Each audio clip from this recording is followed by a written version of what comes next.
bonsoir à vous tous. Nous sommes ravis de vous inviter pour cette série de webinaires sur la santé des adolescentes avec un premier épisode sur adolescents et santé sexuelle. Ces webinaires sont organisés par Action Santé Femmes, qui est une organisation non gouvernementale qui est impliquée dans la santé des femmes en France et dans le monde. Et donc, c'est cette expérience tirée de, euh, de ce à quoi on est confronté dans les pays finalement en voie de développement, qui nous a semblé important de traiter de ce sujet. Donc, je vais vous présenter brièvement Action Santé Femmes en introduction.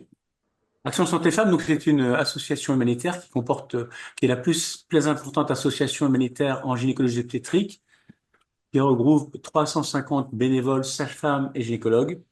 À peu près, il y a 50 à 60 missions humanitaires par an. Elle a été créée en 2015 et nous intervenons sur 19 terrains d'intervention donc dans le monde, comme vous pouvez le voir sur cette carte. En fait, nous avons quatre types d'interventions.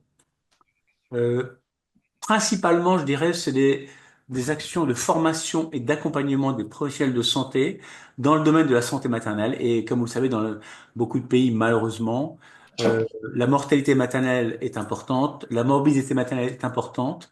Et donc, notre objet est d'essayer d'accompagner ces professionnels de santé pour améliorer la situation.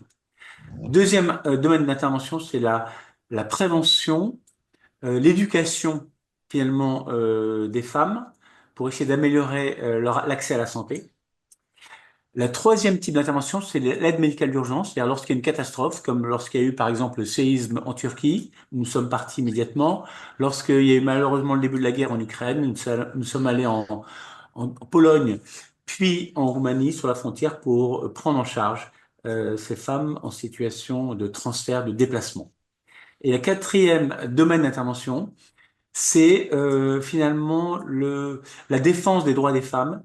Et tous les ans, nous organisons un congrès, un colloque au Sénat sur droits des femmes et santé des femmes pour souligner un peu le lien entre la droit des femmes et la santé des femmes pour défendre les droits des femmes. Alors, nous sommes 13 membres du conseil d'administration, gynécologues et sages-femmes. Les projets à venir en 2026, bien sûr, il y a le prochain colloque et il y a des missions au Bénin et dans d'autres pays. Il y a des missions au Rwanda qui ont démarré et ces missions en France sur éducation à la santé sexuelle. Alors, ce projet est venu d'ailleurs finalement, parce que comme vous le verrez tout à l'heure, Noël Bessière, qui est depuis plusieurs années fait des actions de formation dans les collèges et dans les lycées, pour les collégiens, pour les écoliers, sur la santé sexuelle. Et ça nous a semblé un axe important. Et finalement, on s'est posé comme question, et en France, comment ça se passe? D'où l'idée de ce thème général, la santé des adolescents. Et donc, nous avons décidé de faire 5 webinaires, un sur adolescence et santé sexuelle. Le mois prochain, sur grossesse chez les adolescentes, à chaque fois en France et dans le monde.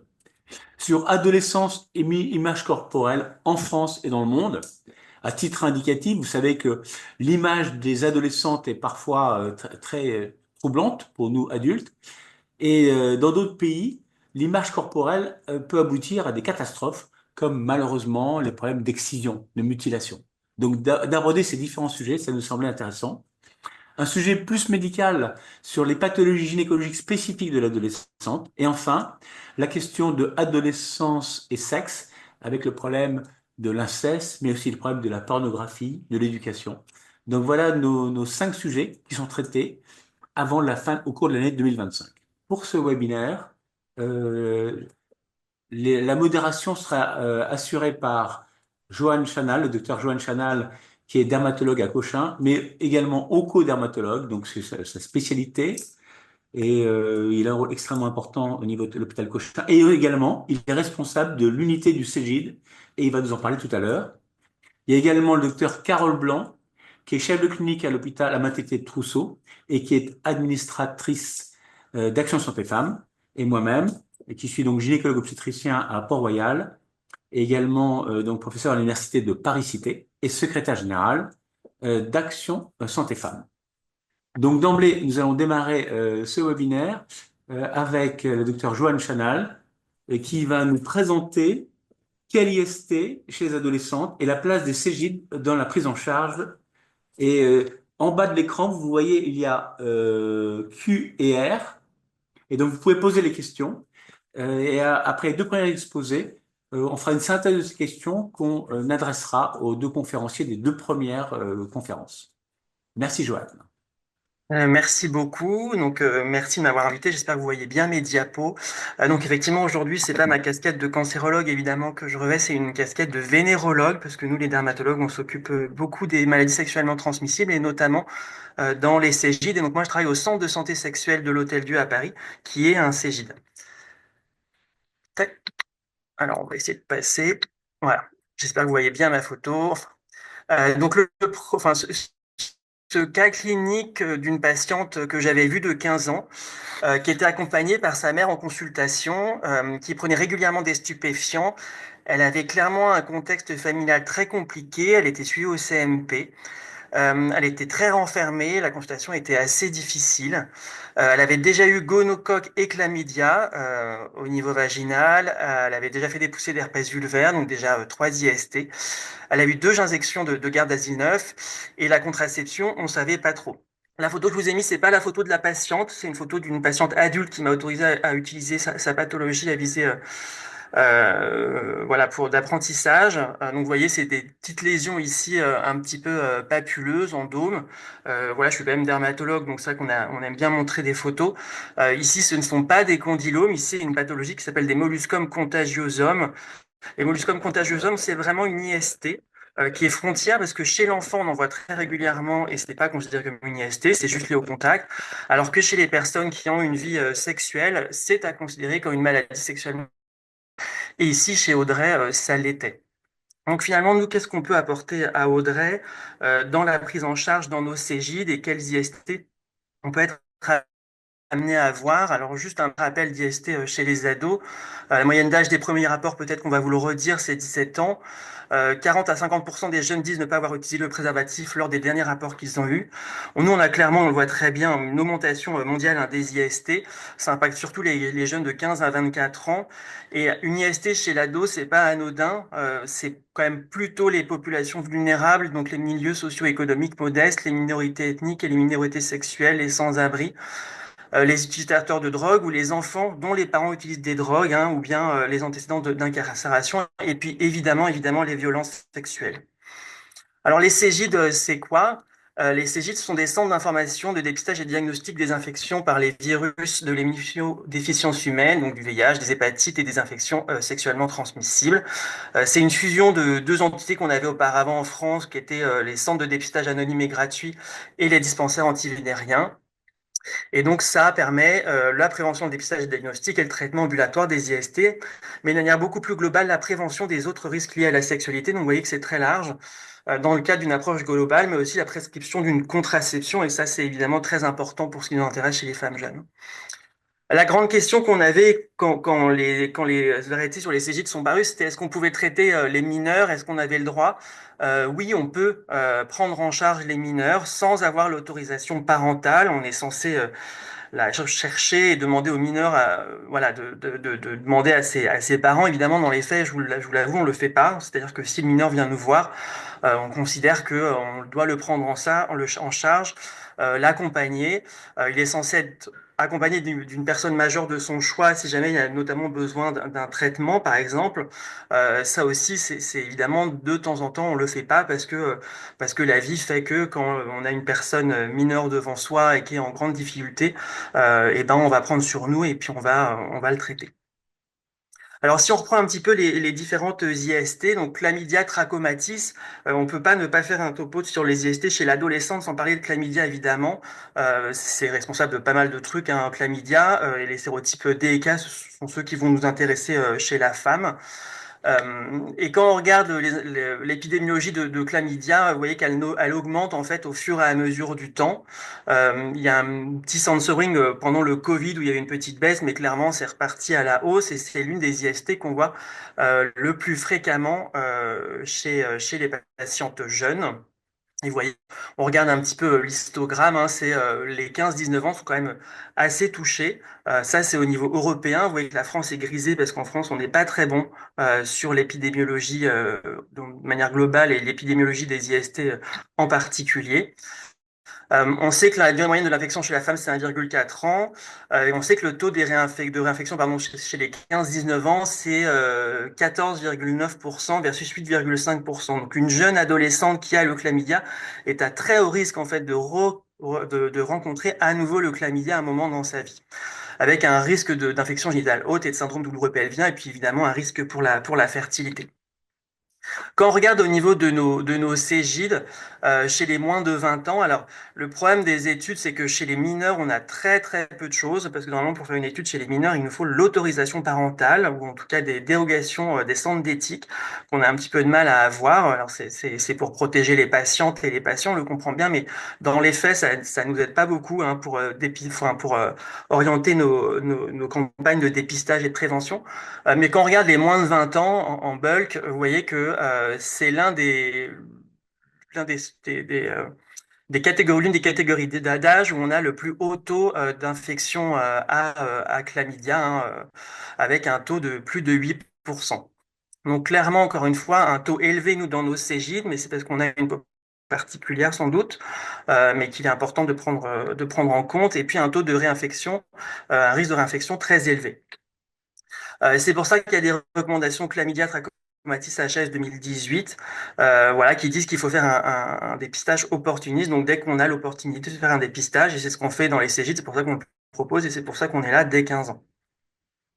Ce qu'on fait comme traitement, je vais pas parler beaucoup des traitements aujourd'hui, mais ce qu'on fait, mais c'est important d'en parler pour chlamydia, parce que la grosse étude qui fait que maintenant on donne de la doxycycline, enfin l'une des grosses études, c'est celle-ci qui a été publiée dans New England il y a 10 ans maintenant, qui a montré que la doxy faisait aussi bien, voire sans doute mieux que l'azithromycine, et c'était pas chez n'importe quelle population dans l'étude, vu que c'était une population de jeunes femmes et de jeunes hommes dans des maisons de correction. Et que vous voyez que le taux d'infection donc chez ces jeunes femmes, donc quand même dans un contexte très particulier, était très très élevé, un antécédent d'infection à chlamydia à plus de 40% dans leurs études.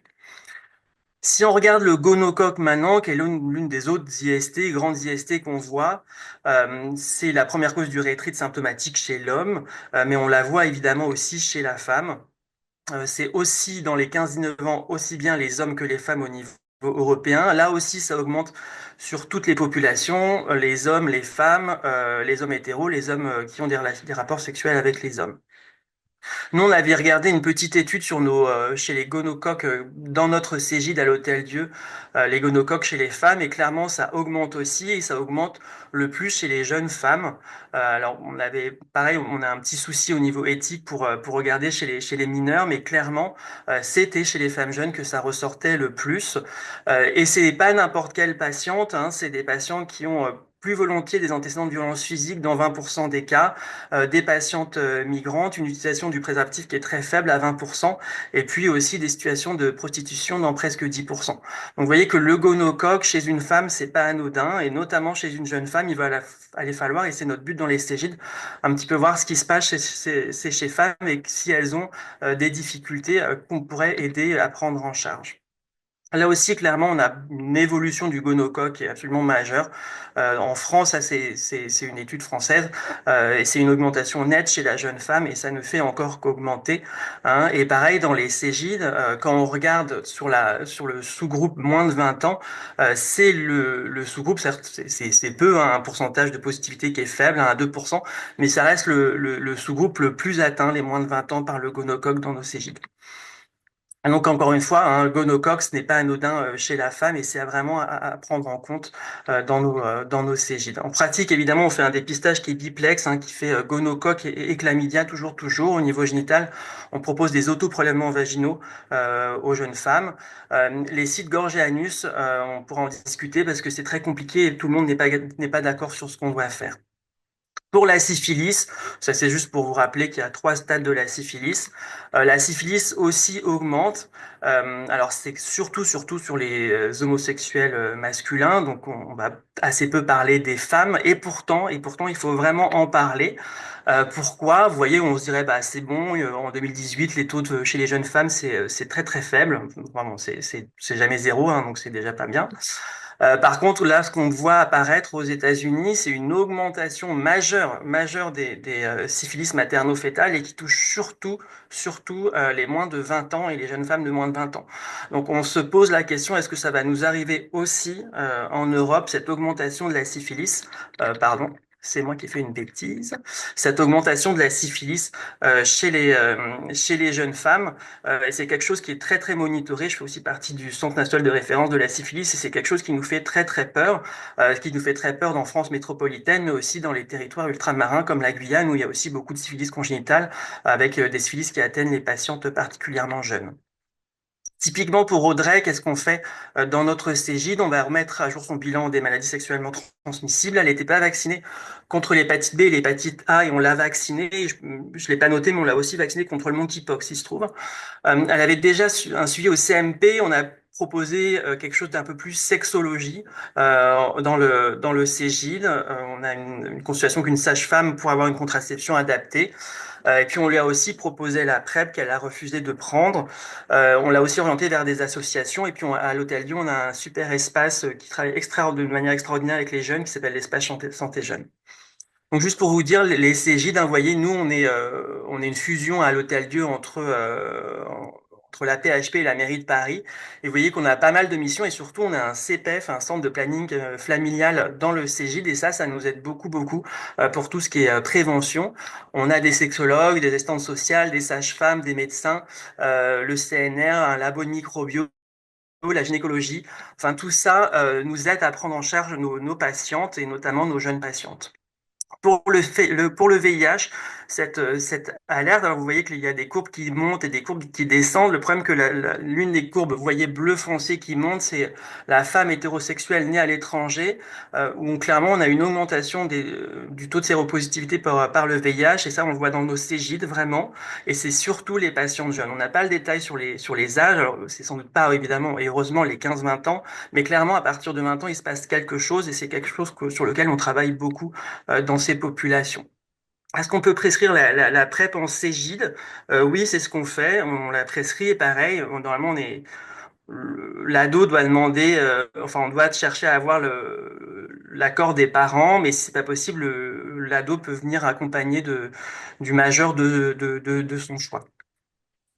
On fait aussi des hors-les-murs, je vais passer très vite parce qu'il y a d'autres topos dessus, mais on fait aussi évidemment des hors-les-murs dans les Cégides et c'est très important, avec une information sur la santé sexuelle de manière très globale, les notions de consentement, de violence sexuelle, de prise de substances, la contraception des femmes et des hommes, parce que la contraception, ce n'est pas un souci de femmes, c'est un souci d'hommes, clairement. Ah, voilà, donc finalement, qu'est-ce qu'on peut en déduire sur ces JDIST adolescents? On a assez peu de données, hein, je vous ai montré, des fois c'est en poulage 15-25, c'est vraiment très problématique parce que le 15-20, c'est pas pareil que 20-25, c'est pas les mêmes patientes, et c'est vraiment des choses à faire, encore une fois, pour essayer de cibler nos dépistages. Euh, on a beaucoup à faire encore hein, pour cibler nos patients, pour arriver à avoir des messages de prévention assez impactants. Et puis je vous l'ai dit, l'IST, ça peut être l'arbre qui cache la forêt, surtout les soucis derrière, que ce soit prise de substances, violence, etc. Par ailleurs, mais ça peut-être que on va en parler après, on a une possibilité de faire du labo sans ordo pour les jeunes femmes et les jeunes hommes. C'est pas possible pour les mineurs. Donc le labo sans ordo, c'est aller à n'importe quel laboratoire et faire le son. On est censé les rediriger vers les Cégides, vers nous, pour qu'on puisse les prendre en charge. Il y a aussi des autotests VIH en pharmacie, mais ça coûte cher, ça coûte 20-25 euros. Donc on comprend bien que pour l'adolescente ou l'adolescent, c'est pas possible. Voilà, et puis là, c'est quelques liens un peu sympas sur la sexualité et sur les risques liés à la sexualité. Et je vous remercie. Merci beaucoup, Joanne. C'est évidemment un sujet très large, très dense. Il y a déjà pas mal de questions qui seront reportées à la fin de l'exposé de Lise Duranto. Et donc d'abord, je vais passer la parole à Lise Duranto sur quelles mesures de prévention des IST utilisées chez les adolescents. Donc Lise Duranto est gynécologue, et également gynécologue, je crois. Elle travaille service de gynécologie médicale à Bicêtre et la responsable de l'unité de gynécologie adolescente et jeune adulte. Bonjour, je voudrais remercier les organisateurs de ce webinaire pour cette invitation. Je suis responsable d'un service de gynécologie médicale avec une unité dédiée à la gynécologie adolescente et jeune adulte. Alors, on m'a demandé de parler des mesures de prévention des IST chez les adolescentes. Alors, même si l'orateur précédent vous a donné déjà beaucoup de chiffres sur les données épidémiologiques disponibles, slide suivante, je vais réinsister sur ce qu'il a dit, c'est qu'on a peu de données épidémiologiques chez les adolescentes à proprement dit. Mais ce qu'on peut dire, c'est que, alors une donnée intéressante qui a été mise en évidence dans le dernier rapport du contexte des sexualités en France. C'est une enquête, c'est la dernière enquête de sexualité INSERM-NRS. L'âge au premier rapport chez les jeunes et s'élève un petit peu. Il est de 18 ans chez la jeune fille, un peu moins élevé chez le garçon à 17 ans et demi. Alors, en termes de données épidémiologiques, qu'est-ce qu'on a en France? Les données de santé publique, 2017-2019, avaient déjà mis en évidence une augmentation des chlamydiés chez les femmes, notamment chez les jeunes de 15 à 24 ans, plus augmentation de 29% en général et augmentation de plus de 41% chez les jeunes et une augmentation des gonorrhées dans l'ensemble de la population féminine. En Europe, on a aussi observé une augmentation, notamment des chlamydiés. Vous avez un rapport intéressant de l'European Center for Disease Prevention and Control, qui est disponible sur Internet, qui fait état des données disponibles de 27 États de l'Union européenne en 2022 et qui met en évidence aussi une augmentation importante des chlamydiés, plus 16% versus 2021, donc une augmentation de 16%, avec une augmentation de 18% chez les femmes de 20 à 24 ans, une augmentation de 48% de la gonorrhée et une augmentation de 34% de la syphilis, mais qui s'observe essentiellement chez les hommes de 24 à 34 ans. Quoi qu'il en soit, cette augmentation, elle est constante depuis 2021. Il y a eu une augmentation en 2019, une diminution après le Covid, et puis depuis 2021, on ne voit que des chiffres en constante augmentation. Slide suivante. La prévention des IST chez les adolescentes comporte deux types d'enjeux. Les enjeux de santé publique d'abord. En effet, il nous faut combattre cette augmentation des IST, notamment des chlamydioses et de la gonorrhée, qui est possiblement liée en partie à l'augmentation du dépistage. Mais c'est un fait. Les enjeux de dépistage et du diagnostic précoce des IST traitables, il y a une obligation, il est souhaitable de dépister pour diagnostiquer précocement ces IST. Et puis enfin, à moyen et long terme, réduire l'impact sur la fertilité, la transmission mère-enfant et la survenue des cancers liés à l'HPV. Les enjeux individuels sont notables aussi. Il y a un enjeu de responsabilisation des adolescentes et des adolescents à une autonomie de décision face à des situations et ou à comportements à risque d'IST, d'où l'importance de l'éducation à la sexualité, on va le voir, à une sexualité positive, sans contrainte ni violence sexuelle, et puis ça permet aussi de prévenir le risque éventuel de grossesse. Slide suivante. Alors, quand on parle d'IST chez les adolescentes, on parle de quel type d'IST on parle? Des IST bactériennes que sont la gonorrhée, la syphilis, la chlamydiose et l'infection à mycoplasme, pour lesquelles nous disposons d'un traitement antibiotique qui permet leur guérison. Les IST virales, représentés par l'hépatite B, l'herpès génital, l'herpès simplex virus, le papillomavirus humain, l'HPV, le virus de l'immunodéficience acquise, le VIH, pour lesquels on ne peut obtenir de guérison, mais pour lesquels nous disposons de vaccinations efficaces, de l'hépatite B, de l'HPV et d'un traitement prophylactique pour le VIH. À noter que les co-infections sont possibles et non rares, avec l'association parfois d'IST parasitaires que sont les trichomonas, les poux du pubis ou la gale qui peut provoquer des lésions des organes génitaux. Slide suivante. Donc, les particularités des IST chez des adolescentes font elles ont une plus grande susceptibilité aux IST. Cette susceptibilité, elle est d'abord anatomique. En effet, l'ectropion, la zone de jonction col-endocol extériorisée, est souvent associée à un ectropion qui est fragile et qui est plus susceptible d'être infecté. Les premiers rapports chez les adolescentes sont souvent non protégés, avec plus d'échecs du préservatif. Et on a constaté aussi que les premiers rapports des adolescentes étaient fréquemment avec des partenaires plus âgés à 60, jusqu'à 74%. Ce comportement sexuel est associé à des comportements à risque et de vulnérabilité, avec des consommations de drogue, d'alcool, des addictions et avec un risque de grossesse. Et enfin, chez les adolescentes, il faut avoir à l'esprit de rechercher un abus sexuel de façon systématique. Les chiffres dont on dispose seraient de 10% d'abus sexuels avant l'âge de 18 ans chez les filles. Slide suivante. Alors, quelles sont les mesures de prévention? Les premières mesures de prévention sont les outils à utiliser pour du sexe à moindre risque, comme le montre ce schéma que j'ai pris dans la brochure Tomber la culotte de SOS Homophobie, qui représente de façon illustrative les outils. Les premières recommandations qu'il faut y associer, c'est de recommander d'utiliser des outils qui protègent des risques par toutes les voies, donc informer sur les préservatifs, qu'ils soient internes ou externes, et surtout à utiliser avant toute pénétration, même en l'absence d'éjaculation. La digue dentaire qui, elle, sera utilisée sur la vulve ou l'anus et qui peut être, ce schéma le montre bien, qui peut être utilisé à partir du préservatif avec un rectangle de latex. Slide suivante.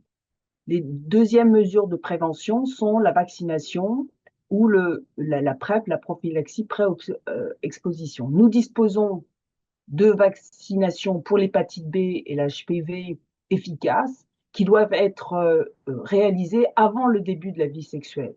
C'est un message un petit peu compliqué au plan pédagogique, mais il faut absolument obtenir cette vaccination précoce parce qu'on sait que c'est là où elle est la plus efficace pour protéger des IST. Alors l'hépatite B, alors que c'est une vaccination largement recommandée chez les lycéens, par exemple, seulement 63% des 14-29 ans sont vaccinés en 2023. En ce qui concerne le papillomavirus, nous avons fait beaucoup de progrès, mais nous ne sommes qu'à 61% de vaccination. Là, ce sont des chiffres pour les filles chez les 15-19 ans, à 51% des 15-29 ans, en sachant qu'il nous faudrait atteindre un chiffre d'au moins 80% pour être efficace sur la prévention du cancer du col. La PrEP ou prophylaxie pré-exposition, l'orateur précédent en a parlé. Troisième type de prévention, c'est, slide suivante, pardon, c'est le dépistage. Alors, le dépistage, nous avons la chance en France d'avoir un accès au dépistage élargi. Alors, les méthodes de dépistage dépendent essentiellement du type d'infection et des germes recherchés. Le prélèvement sanguin est nécessaire pour réaliser les sérologies du VIH, de l'hépatite B et de la syphilis. Et en ce qui concerne la sérologie pour le VIH, il est admis que si la sérologie est négative, 15 jours après le rapport non protégé, il est souhaitable de refaire un autre prélèvement 6 semaines après. En ce qui concerne la contamination vaginale, l'autoprélèvement à l'entrée du vagin est une méthode très commode, car les adolescentes sont souvent réticentes à un examen gynécologique. Et donc, ce prélèvement permet la recherche d'infections à chlamydia ou au gonocoque et aux trichomonas. La recherche de chlamydia et de gonocoque peut aussi se faire par le biais d'un prélèvement d'urine. Pour les infections orales potentielles, la recherche de chlamydia, de gonocoque est possible par le prélèvement local dans la gorge. Enfin, pour une recherche d'infection au niveau de la région anale, le prélèvement local au niveau de l'anus permet de rechercher l'infection à chlamydia, au gonocoque, mais aussi à l'HPV. Quoi qu'il en soit, il faut convaincre les adolescentes sur l'intérêt du dépistage qui doit être rapide et qui n'est pas douloureux. Il faut largement abuser, les informer d'abuser vraiment les pousser à abuser du dépistage. Il ne faut pas attendre, bien sûr, si elles ont des symptômes, perte vaginale, brûlure, douleur après pénétration, ulcération, tout vraiment, tout symptôme, mais surtout, souvent les IST sont plus sournoises et les habituent à dépister même en l'absence de symptômes, même s'il n'y a pas eu de pénétration. Hein. Donc les circonstances spécifiques sur lesquelles on les sensibilise, c'est bien sûr avant d'arrêter l'utilisation du préservatif et dans une relation, lorsqu'elles sont dans une relation exclusive, et puis en cas de rupture du préservatif. Hein. C'est deux situations sur lesquelles on insiste un petit peu plus. Et le seul moyen d'être sûr à 100%, c'est pas de le faire une fois, mais de le répéter régulièrement. Et en France, on a la chance d'avoir un dispositif qui est mon test IST, qui permet sans rendez-vous de se présenter, d'avoir un dépistage IST dans un laboratoire de ville ou hôpital sans rendez-vous et sans frais. Alors, l'arbre qui cache la forêt, il y a bien sûr les comportements, mais il y a aussi la prévention du risque. En France, on ne constate pas, on n'observe pas une augmentation des grossesses non souhaitées chez les adolescentes. Ça reste assez stable. C'est plus important, l'augmentation, elle est visible chez les femmes les plus âgées. Mais quand on parle, quand on regarde les chiffres essentiellement de la métropole, lorsqu'on parle des territoires, on a des chiffres qui sont difficilement acceptables. Il faut vraiment réfléchir à ce qui est possible de faire parce qu'on est dans des taux qui sont au-delà de 10 pour 1000 chez les adolescentes dans les territoires ultramarins. Alors, en ce qui concerne la contraception, diapo suivante s'il vous plaît, euh, en termes de méthode de contraception, c'est vrai que, bien sûr, on les informe que le préservatif évite les IST et la grossesse, mais l'efficacité n'est pas de 100%. Et de toute façon, moins sûr qu'une contraception régulière, par exemple la pilule. Donc là, néanmoins, la contraception protège des grossesses, mais pas des IST. Donc, on leur apprend que la double protection, c'est l'idéal, préservatif et contraceptif. C'est une association qui est pas facile à obtenir, mais vraiment, il faut insister sur l'intérêt de cette combinaison, de les resensibiliser à refaire le dépistage des IHT à l'arrêt du préservatif et de maintenir l'utilisation du préservatif lorsque la contraception nécessite un certain délai d'action. Et puis, les éduquer pour parer à l'oubli de pilule, contraception d'urgence et préservatif jusqu'aux prochaines règles. Et puis, ce qu'on constate, qui est une donnée assez intéressante, même si il y a une augmentation de l'utilisation des contraceptions de longue durée d'action qui donc sont globalement plus efficaces en termes de prévention des grossesses non souhaitées chez les adolescentes, il y a quand même un délaissement de l'utilisation du préservatif lorsque ces jeunes filles choisissent le stérilet ou l'implant par rapport à la pilule, donc 16% d'utilisation de préservatif versus un peu plus de 35% en cas de pilule. Et nous, de toute façon, on fait de façon, il faut vraiment dépister les IST de façon systématique quand on pose un stérilet ou un implant chez les adolescents. Alors, pour finir, tout ça doit être associé à cette information, elle doit être plutôt une sensibilisation qui permet une éducation complète à la sexualité. Vous pouvez accéder à l'édition révisée de l'UNESCO sur les principes directeurs internationaux sur l'éducation sexuelle à la sexualité. Il y a des principes généraux, certes, mais qui sont quand même à répéter parce que on est plutôt dans le développement de l'autonomie à la sexualité positive, inclusive et qui permet d'aborder toute la santé sexuelle, que ce soit l'anatomie, la physiologie, mais aussi la reproduction, les menstruations, la contraception, l'identité de genre, les notions d'égalité de genre et d'identité, et d'IST, bien sûr, notamment VIH et SIDA. Donc, je vous ai fait sur la diapo suivante un petit. Alors, ils ont tendance à un petit schéma qui résume un petit peu, qui synthétise un petit peu toutes les notions, les objectifs d'éducation complète à la santé, à la sexualité selon l'âge, et ils commenceraient à 9-12 ans, même avant. Mais vous voyez, l'idée, c'est d'être progressif dans cette éducation à la santé. D'abord, la notion de rapport sexuel, les risques associés, et puis ensuite la définition des IST à l'âge à proprement dit de l'adolescente, et puis essayer de compléter un petit peu cette information sur les préservatifs, le dépistage au fur et à mesure de l'évolution vers l'âge adulte. Donc, oui, slide suivante. Les principaux messages qu'on peut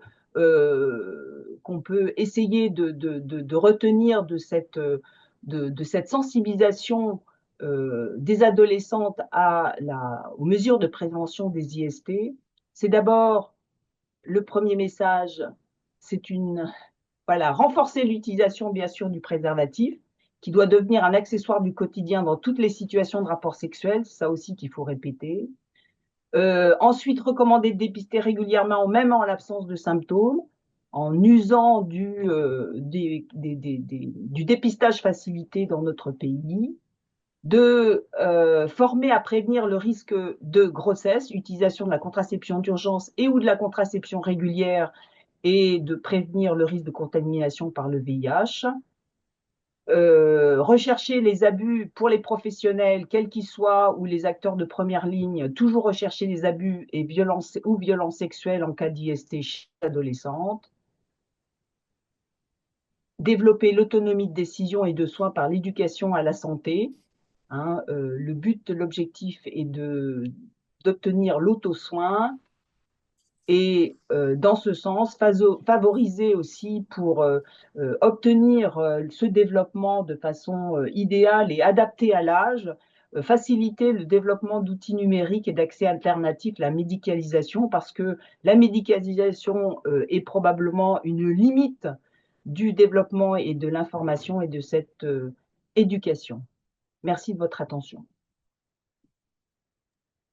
Merci beaucoup, Lise, c'était passionnant, voilà, pour être clair. Et Merci. tous les deux, bah, il y a eu une ribambelle de questions, hein. Alors, euh, euh, question. Alors, il y en avait justement on a évalué l'impact du dépistage avec des outils Mon Test IST? Est-ce qu'il y a une évaluation déjà qui a été faite? Je ne sais pas si moi, j'ai pas de données, Johan. Est-ce que vous en Ouais, avez? on a quelques données. Alors, ça commence à être connu de plus en plus. Ça l'était pas beaucoup, mais là, il y a une campagne, peut-être que vous l'avez vu dans le métro, sur mon test IST. Mon test IST, c'est comme le labo sans ordo. Le labo sans ordo, c'était l'ancien nom. Et donc, on a de plus en plus d'utilisation, effectivement. Et donc, nous-mêmes, dans certains CGID, il y a une diminution du nombre de patients qui viennent nous voir. Alors, c'est pas le cas à l'Hôtel-Dieu, mais j'en parlais avec la responsable du CGID de la Pitié, qui voit moins de patients pour dépistage, et c'est sans doute des patients qui sont réorientés vers mon test IST. Alors, encore une fois, pour les ados, c'est un petit peu plus compliqué. Je vous dis, normalement, pour les ados, c'est pas possible, hein. Normalement, mon test IST, en pratique, il y a beaucoup de labos qui acceptent à partir de 16 ans de prélever les patients. Voilà, c'est pour en avoir parlé avec un grand labo parisien où il a eu, voilà, la Reprécise ce que c'est que mon test IST, parce que tout le monde ne connaît pas en fait. Alors, mon test IST, comme le disait le docteur Duranto, c'est la possibilité d'aller dans un laboratoire privé, dans un Oui. laboratoire, voilà, en disant, bah voilà, j'aimerais un Sans dépistage prescription. sans prescription. Il y a un petit truc, ils ont un petit questionnaire à remplir par rapport à Mm. leur pratique et à leur type de risque. Ils ont un dépistage qui est réalisé. Alors, nos amis biologistes sont un petit peu des fois dans l'embarras parce que bah, ils ont pression par un test d'appeler les patients et de revoir les patientes et les patients, mais c'est pas toujours facile pour eux. Et donc, c'est vrai que, bah, on leur dit, bah, et si jamais il y a un positif, de plutôt les renvoyer sur les CJ ou vers leur médecin traitant pour qu'on puisse les traiter. Mais c'est de plus en plus connu. Et ok. Mais donc, justement, en cas de test positif, qu'est-ce qui se passe? Bah, en cas de test positif, normalement, c'est le biologiste qui va prévenir le patient. Voilà. Le laboratoire, enfin, le résultat au patient, il appelle le patient pour lui dire, bah voilà, on vous a retrouvé un résultat positif, il faut aller voir votre médecin traitant. Donc oui, mon test IST, évidemment, ça pose beaucoup de questions, parce que quand on dit Oui. ça comme ça, alors c'est pas vrai pour la sérologie VIH, c'est un petit peu plus compliqué pour le VIH, mais par exemple pour les clams, gono, etc., on se rend bien compte que c'est difficile. Mm. Et puis comment est-ce que les patients sont suivis? Est-ce qu'ils vont vraiment voir leur médecin Oui, après? et Est-ce puis le qu'ils sont médecin vraiment traitant, c'est peut-être traités? pas le meilleur message. Exactement. Des fois, il y a des gens, ils veulent pas voir le médecin traitant. Alors, c'est pour ça que les biologistes disent CGID ou médecin traitant. Ah Oui, oui, ouais, vraiment le Cégide, c'est sa place, théoriquement, oui. Ah bah, c'est nous, c'est ce qu'on a dit. On a dit, bah, faut pas hésiter à les remplacer. oui, oui. Nous, c'est notre rôle, hein. C'est Ouais. probablement le meilleur message. Mm. Alors, il y avait Donc, une question. elles ont un auto-prélèvement? Prélèvement Oui, c'est toujours pour les femmes, enfin, puis pour les hommes aussi, au niveau de l'anus, pardon, c'est aussi des auto-prélèvements, ouais. et Ouais, des ouais. prises de sang. Elles ont Et des prise de prises sang de et sang. auto-prélèvement? Ouais, ouais. D'accord. Alors, question, justement, il y avait une question, c'était quel est le délai entre un rapport sexuel et lorsqu'on fait on recommande de faire un prélèvement vaginal, justement. Est-ce que c'est quelques jours, une semaine? Bah, faut le Tom, faire. C'est des choses qu'on on n'a pas d'évidence là-dessus, mais il y a très peu d'études d'observation qui ont regardé le risque de contamination et l'infection à proprement dit, mais dès qu'il y a un risque, voilà, faut le faire tout de suite. Et c'est vrai que l'accès au gynécologue fait que ça compliquait les choses, mais il faut vraiment que les autoprélèvements soient faits de façon très très développée, enfin très très très facile, quoi. oui. D'accord. Et puis être répété, comme le disait le docteur Duranton Oui, dans sa répétez. présentation. C'est vrai que s'il y a une prise de risque, c'est vrai qu'à 6 semaines, on leur dit de refaire tout un bilan Mm. avec le VIH, etc. Ce qui permet de voir s'il y a effectivement, outre le VIH, qui est heureusement le risque est faible, mais le clam et le gono, quoi. Bien justement, à propos de ça, DIH, il y avait des questions sur le PrEP, vous en avez parlé 2 minutes. Comment ça se pratique? Enfin, quelle est quelles sont les modalités de prescription, en fait? Alors pour la PrEP, donc c'est du Truvada, donc c'est un antirétroviral qu'on va donner, enfin c'est deux antirétroviraux qu'on va donner en prévention de l'acquisition du VIH chez des patients qui sont à très haut risque. Donc c'est principalement actuellement en France des homosexuels masculins, c'est 90% des HSH, donc des hommes qui ont des relations sexuelles avec les hommes. Il y a quand même notamment par exemple les travailleuses du sexe aussi, qui sont à très haut risque. La PrEP, on peut la prescrire selon deux modalités chez les hommes, soit en continu, on prend tous les jours un comprimé, soit un peu au coup par coup, on va prendre deux comprimés avant la prise de risque, puis on va prendre un comprimé 48 heures après la prise de risque. Pour les femmes, c'est pas possible le coup par coup, parce qu'en fait, il faut au moins 7 jours d'imprégnation au niveau vaginal par la PrEP, même si ça se prend péros. Et donc, c'est forcément une prise continue. Toujours, toujours. Et chez les adolescents aussi, hommes et femmes, on préfère les prises continues parce que le management de la discontinue, c'est assez compliqué et donc on préfère leur prescrire du continu. Et D'accord, ça ok. marche très bien, pardon, entre guillemets, ça marche très, très, très, très, très, très bien quand c'est pris. Le problème, c'est qu'il faut que ce soit pris. Il y a des formes injectables qui vont sortir, là. Ok. Il y avait une autre question sur dans quel cas il faut étudier le monkeypox. Le monkeypox, normalement, les recommandations, c'est les trans et les Oui, hommes avec c'est une les hommes. population particulière, c'est C'est une des population profils très particuliers. particulière. Oui, Après, oui. effectivement, je vous l'ai dit, pour Audrey, on s'est dit, mais en fait, elle a tellement de prise de risque qu'on n'arrive pas du tout à chiffrer. Est-ce qu'il y a aussi du travail du sexe derrière? On savait pas, et donc c'est pour ça que je vous en ai parlé. Mais normalement, elle n'est pas dans l'indication, si vous regardez les recommandations D'accord. HAS. Après, les recommandations, elles sont faites aussi pour un peu les détourner de temps en temps quand on pense que nos patients ont un risque.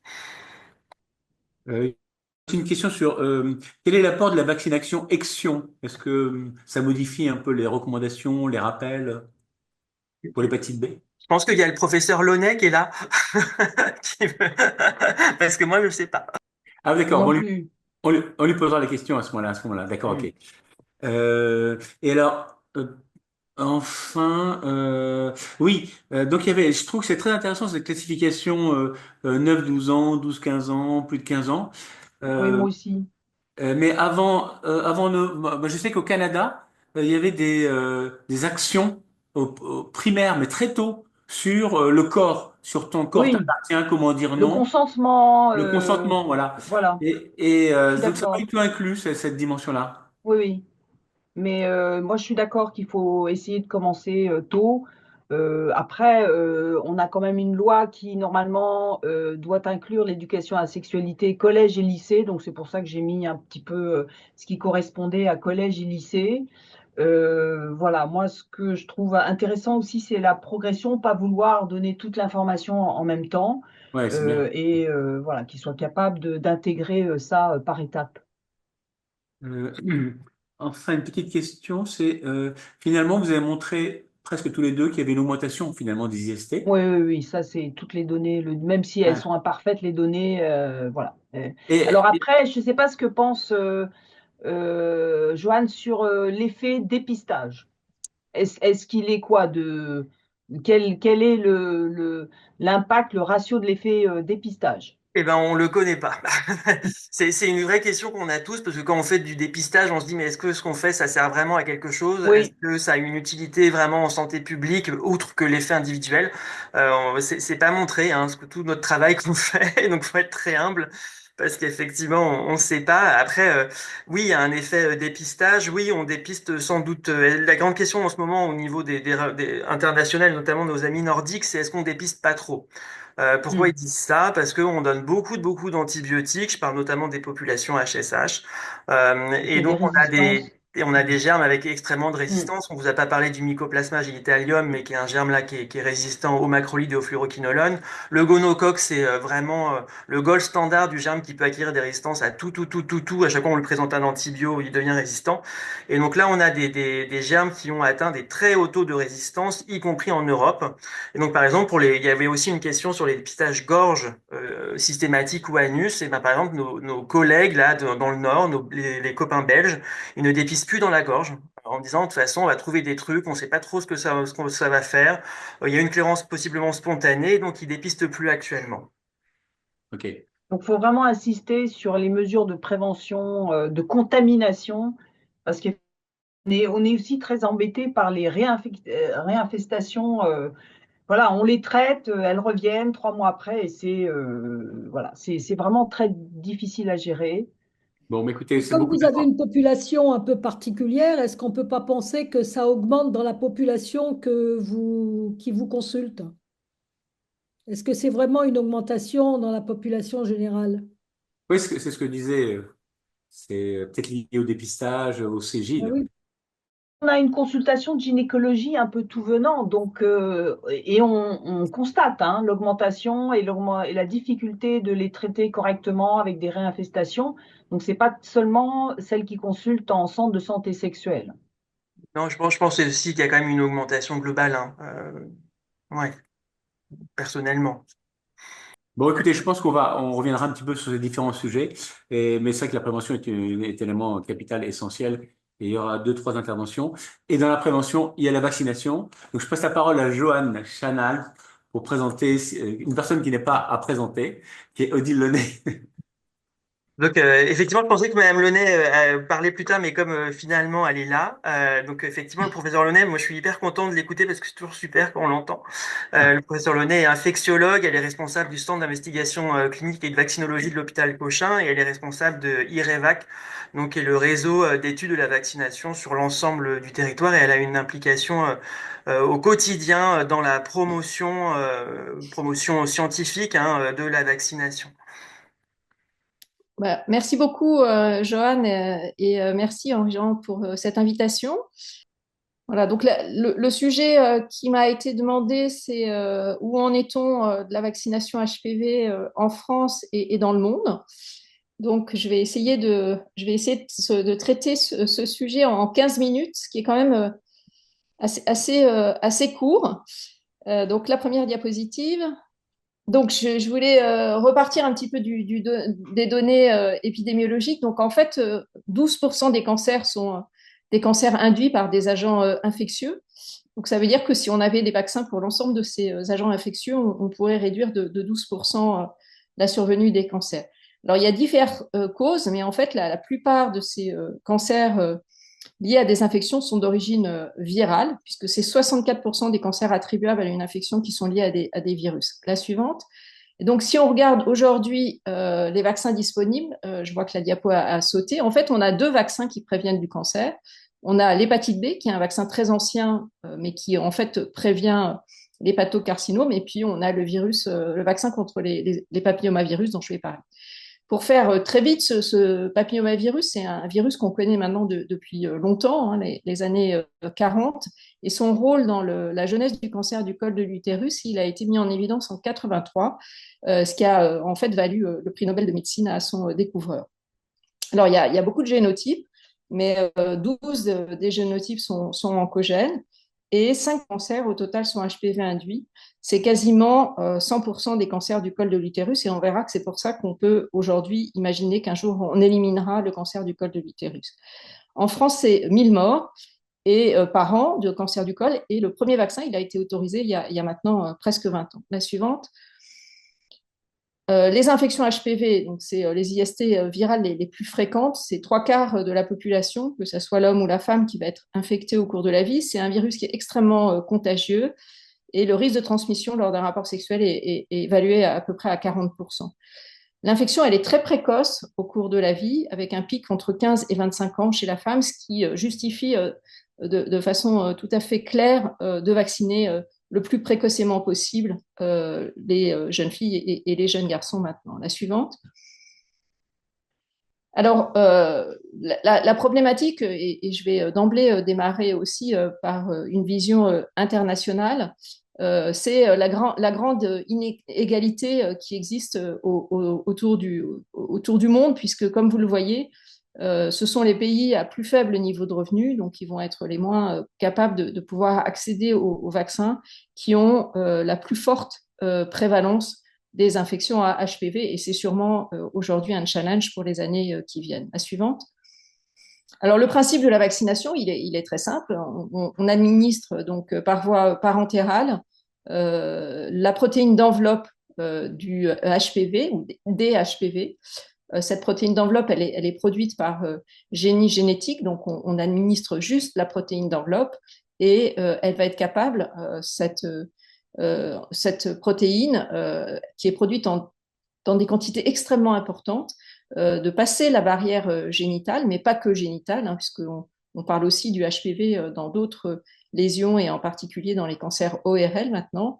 Et donc ces anticorps produits à très haut niveau vont passer la barrière muqueuse et vont en fait neutraliser le virus lorsqu'il arrive au niveau de la muqueuse, donc ici en particulier la muqueuse génitale. Donc ils sont produits en très grande quantité et ils sont aussi capables de persister très longtemps, hein, et c'est important puisque en fait en vaccinant tôt finalement on va pouvoir protéger longtemps sans qu'aujourd'hui on ait pu montrer qu'il fallait faire des rappels. Donc c'est un vaccin qui est vraiment extrêmement efficace, c'est un vaccin sous-unitaire et un vaccin pour celui qui est utilisé chez nous, qui est administré avec l'aluminium, donc un vaccin d'une plateforme très classique avec des données de sécurité sur lesquelles je n'ai pas le temps de revenir, mais qui sont extrêmement nombreuses et qui montrent que ce vaccin peut être administré sans aucun problème. La suivante.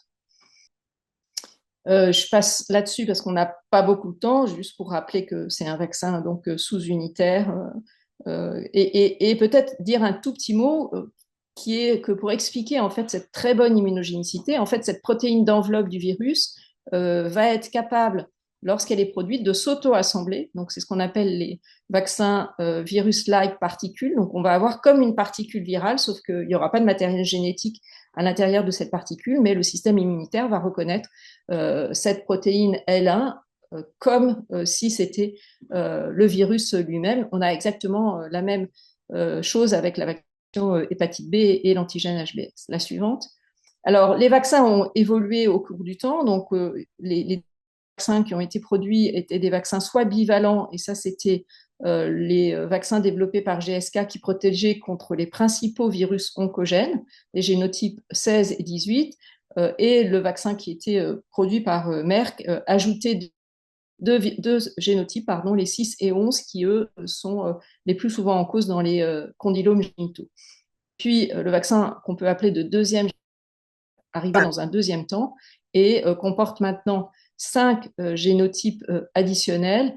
Et on voit qu'on est là à plus de 82% des génotypes qui sont prévus par ces vaccins. Je parle des génotypes en cause dans le cancer, dans les cancers HPV induits. La suivante.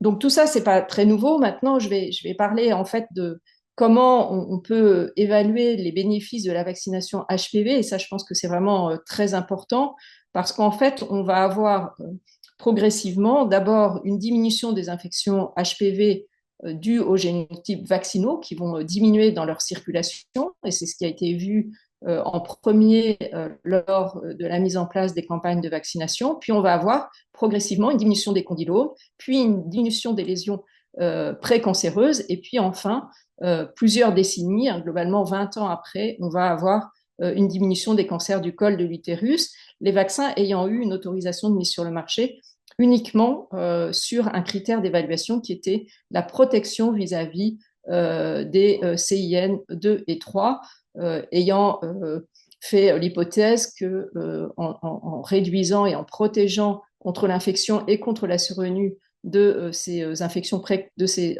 précancéreuses, on allait avoir un impact sur le cancer du col de l'utérus. La suivante. La suivante, pardon. Et donc, où est-ce qu'on en est aujourd'hui? J'ai repris cette étude qui est maintenant déjà ancienne, mais qui rapporte les données en Australie, où ils ont étudié 9 ans après l'introduction d'un programme de vaccination avec le vaccin quadrivalent. Ils ont regardé quelle était l'incidence des génotypes vaccinaux, avec à l'époque, ils avaient une couverture vaccinale qui était de l'ordre de 65%.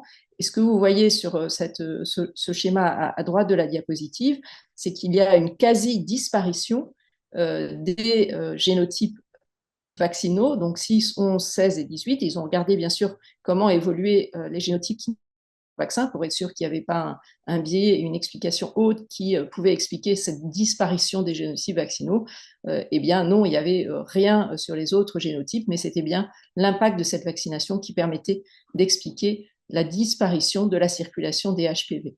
Et donc ensuite, on a eu plusieurs années, la diapositive suivante, mais on a pu avoir, vous voyez, dès 2020, ici, cette première étude qui montrait cette fois-ci un impact de la vaccination sur le risque de survenue d'un cancer invasif du col avec ces études qu'on appelle d'efficacité en vie réelle, donc à partir de registres, et ici c'est la Suède qui a publié pour la première fois ces résultats.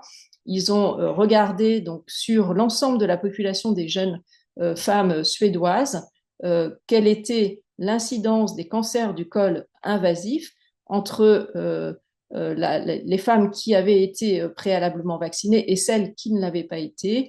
Et ce qu'on peut voir, c'est ce qui était attendu, mais il fallait encore le démontrer, que la vaccination avait permis de réduire de façon très significative le risque de cancer du col et que cette réduction, elle était d'autant plus importante que ces jeunes femmes avaient été vaccinées précocement. Vous voyez, 88% si la vaccination avait été administrée avant l'âge de 17 ans, on gardait une efficacité, mais elle était plus faible, de l'ordre de 53%, si la vaccination avait été administrée plus tardivement, c'est-à-dire après finalement le début des rapports sexuels et des infections potentielles. La suivante. Donc ça, c'est la première étude. La deuxième étude va rapporter cette fois-ci les données au Royaume-Uni. Ils ont utilisé au Royaume-Uni donc le vaccin bivalent qui protégeait contre 16 et 18. Et là, de la même façon, il montre que sur ces registres, entre les femmes qui n'avaient pas été vaccinées et celles qui avaient été vaccinées, on avait une protection très importante, 87% contre le cancer, 97% contre les CIN3. Et cette protection, elle était d'autant plus importante que la vaccination avait été faite précocement. Dans cette étude, les jeunes femmes qui avaient été le mieux protégées sont celles qui avaient été vaccinés entre l'âge de 12 et 13 ans. Donc 2 études qui confirment ce qui avait été prévu et qu'on peut tout à fait mettre en avant pour promouvoir cette vaccination. La suivante. Et finalement, ces résultats ont permis à certains chercheurs de modéliser l'impact de cette vaccination avec finalement des modèles qui prédisent qu'on pourra un jour éliminer le cancer du col de l'utérus, mais cette élimination passe par la vaccination, bien sûr, mais aussi la poursuite du dépistage, parce qu'on l'a vu, ce n'est pas 100% des génotypes HPV qui sont prévenus par la vaccination, d'une part, et puis il reste quelques cancers du col qui sont pas liés à HPV. Mais on peut imaginer que, en tous les cas, dans les pays qui vaccinent, et c'est l'enjeu pour la France et pour les pays à plus faible niveau de revenus, on pourra réussir à éliminer ce cancer. La suivante.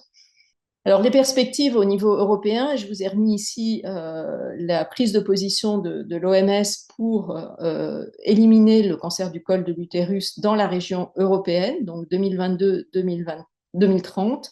Et donc, les objectifs sont une cible 90-70-90, c'est-à-dire 90% des filles complètement vaccinées contre HPV à 15 ans, 70% des femmes qui vont bénéficier d'un dépistage à l'âge de 35 ans, puis de nouveau à l'âge de 45 ans, et 90% des femmes pour lesquelles une maladie cervicale a été décelée, qui vont suivre un traitement, donc qui vont pouvoir être traitées pour éviter le développement d'un cancer invasif du col. La suivante.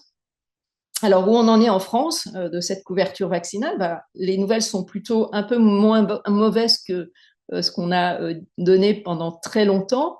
Vous voyez que l'objectif de couverture vaccinale HPV pour 2030 en France, c'est 80%.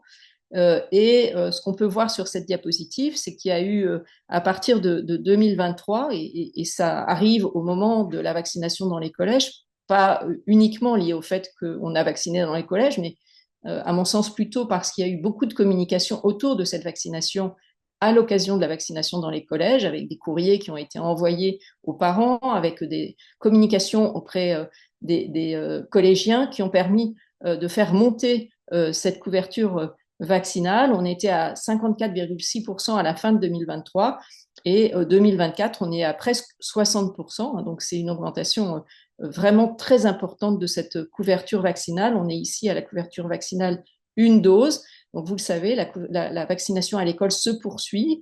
Elle ajoute maintenant la vaccination méningo-B et on peut espérer que la France va arriver aux 80% de la cible qui était fixée. Chez le garçon, on part de plus bas parce qu'on a recommandé plus tardivement cette vaccination, mais là aussi, on voit que ça avance. En 2024, c'était 37% des garçons qui étaient vaccinés contre 26% en 2023. Donc, on a vraiment un bénéfice important et une augmentation importante des couvertures vaccinales, ce qui est vraiment un succès après toutes ces années où les couvertures vaccinales sont restées extrêmement basses, comme vous le voyez sur ce graphe ici. La suivante. Alors, je voulais juste m'arrêter une minute sur ces figures qui montrent que la couverture vaccinale, elle n'est pas homogène sur le territoire national outre les territoires ultramarins où vous voyez que la couverture vaccinale est particulièrement basse, mais on connaît les difficultés de la vaccination dans ces territoires ultramarins, mais même sur le territoire métropolitain, vous voyez qu'il y a un gradient, c'est un gradient qu'on retrouve pour d'autres vaccinations avec des départements au nord et à l'ouest qui sont beaucoup mieux vaccinés que ce qu'on peut voir au sud et en particulier au sud-est, avec un certain nombre d'explications sur lesquelles on n'a pas le temps de rentrer ici. La suivante. Alors, les perspectives, j'ai mis ici un petit peu les questions qui se posent aujourd'hui. Est-ce que la vaccination, ça va toujours être 2 ou 3 doses ou est-ce qu'on va pouvoir passer à 1 dose? Il y a des questions, il y a des études en cours par rapport à ça. Quid de la vaccination après 19 ans, et en particulier en France où, vous l'avez vu, pendant très longtemps, la couverture vaccinale est restée très faible. Donc, est-ce qu'on va rattraper les jeunes qui n'ont pas été vaccinés alors qu'ils avaient 12 ou 13 ans? C'est une question et on va en reparler. Et puis, il y a toute la question, mais je pense que Joanne, ça sera plus à même d'en parler que moi, c'est place de la vaccination en prévention secondaire, donc chez des patients qui ont déjà des lésions HPV. La suivante. Alors, tout de suite, cette note de cadrage que je vous ai remise, hein, qui a été publiée par la HAS en novembre 2024, donc est au travail, est au programme de la commission technique de vaccination, la question de l'élargissement de la cohorte de rattrapage de la vaccination, puisque pour l'instant, le rattrapage à partir de l'âge de 20 ans ne concerne que les jeunes garçons ayant des rapports sexuels avec d'autres hommes, mais finalement, globalement, tous les garçons peuvent avoir un rattrapage jusqu'à 26 ans, alors que le vaccin ne sera plus remboursé à partir de 20 ans chez les jeunes femmes qui souhaiteraient l'avoir. Donc la question se pose, compte tenu encore une fois des faibles couvertures vaccinales qu'on a dans ces cohortes d'âge qui arrivent maintenant à l'âge de 20 ans, de pouvoir leur proposer un rattrapage et un remboursement. La suivante. Alors, c'est une question en fait essentiellement de rapport coût-bénéfice, hein, puisqu'en fait, on l'a vu, le risque d'acquisition du HPV, il est maximum au moment de l'entrée dans la vie sexuelle, mais comme on le voit sur ce graphe ici, il persiste au cours de la vie. Bien sûr, plus on va vacciner tard et moins on va être efficace. On l'a vu aussi dans les données d'impact en vie réelle. Mais malgré tout, il reste un bénéfice de la vaccination. C'est ensuite une question de coût et de bénéfice d'une stratégie qui va permettre de rattraper des tranches d'âge pour lesquelles le vaccin va montrer moins d'efficacité. La diapositive suivante. Je me suis permis de remettre ici donc la prise de position récente de la Société des gynécologues et qui ont insisté sur le fait que c'était important de pouvoir étendre la vaccination jusqu'à 26 ans pour les femmes, mais que ça devait bien rester du rattrapage. Ça veut dire qu'il faut vraiment insister pour que cette vaccination, elle soit faite le plus tôt possible, dès l'âge de 11 ans, pour avoir finalement toute son efficacité. La diapositive suivante. Alors, quid de la vaccination à une dose? Donc ça, c'est le rapport de l'OMS. Et qui s'est positionné en disant que le calendrier à dose unique était potentiellement un calendrier important, mais qu'il ne fallait pas l'appliquer à tout le monde, et en particulier pas dans les populations qui avaient une moins bonne réponse à la vaccination.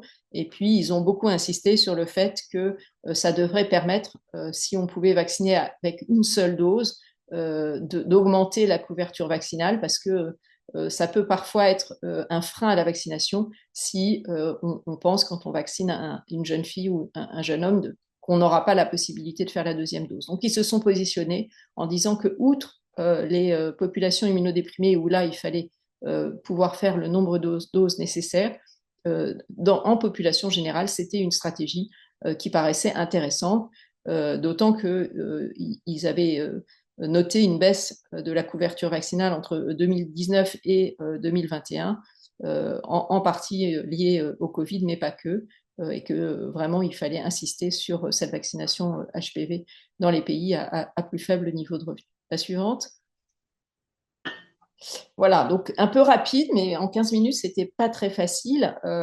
C'est vraiment cette vaccination, on a maintenant tous les éléments pour dire que c'est une vaccination qui permet de prévenir de façon extrêmement efficace le cancer du col et même qu'on peut envisager qu'à moyen terme, on va éliminer ce cancer.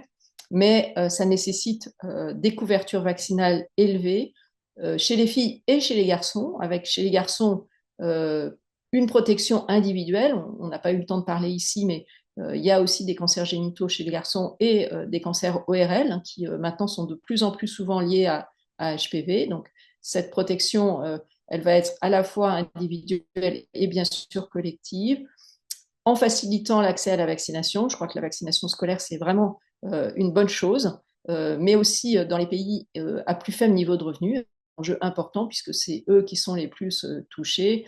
Et puis, on a bien sûr du travail à faire sur l'hésitation vaccinale, mais je pense que ce qui s'est mis en place en France avec la vaccination à l'école et avec la communication qui a été faite autour de ce vaccin, puisque même le président de la République a communiqué sur ce vaccin, on peut espérer qu'on va rattraper le retard que la France avait depuis maintenant de nombreuses années. Voilà, merci beaucoup pour votre attention et votre invitation. Peut-être Johan, tu peux peut-être prendre quelques questions Oui, bah en déjà, quelques minutes merci simplement, parce que beaucoup. c'est vrai que... Oui. Il y a évidemment beaucoup de questions, effectivement, sur qu'en est-il de la vaccination post-conisation sur les lésions précancéreuses, que je crois était un gros débat dans le milieu de la gynécologie, où on conisait les femmes et ensuite on les vaccine avec le garde d'asile. Je sais pas si vous avez pu voir certaines études ou pas dessus. Alors, oui, pour répondre rapidement, je dirais qu'aujourd'hui la question est ouverte parce qu'il y a des études avec des résultats contradictoires. Ce qu'on peut dire sur un plan théorique, c'est que ce vaccin ne devrait pas marcher en thérapeutique, hein, puisqu'en fait c'est un vaccin qui va induire une réponse anticorps neutralisante et qui donc ne devrait pas avoir d'effet en thérapeutique. Mais il y a un certain nombre d'arguments et il y a beaucoup de recherches autour de ça, avec en particulier des équipes italiennes qui ont mis en évidence qu'on pouvait avoir avec la stimulation vaccinale un impact au niveau lésionnel et un effet sur finalement la lésion elle-même. Mais je pense qu'aujourd'hui, on n'a pas les arguments suffisants et des niveaux de preuve suffisants pour proposer cette vaccination. Je sais qu'en pratique, certains gynécos le font. Johan avait une étude aussi, donc je pense que Johan peut aussi bien répondre que moi. Mais je crois que c'est encore des notions et des approches qui sont en discussion.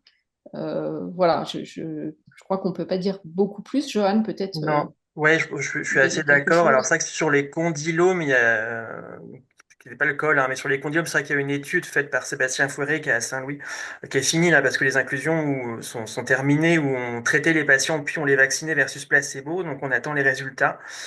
Et c'est vrai que sur les cols, là, il y a les dernières études, une étude néerlandaise qui était semblait assez bien faite versus placebo, qui était assez décevante. Et pareil, il y a un certain nombre de méta-analyses qui étaient assez décevantes.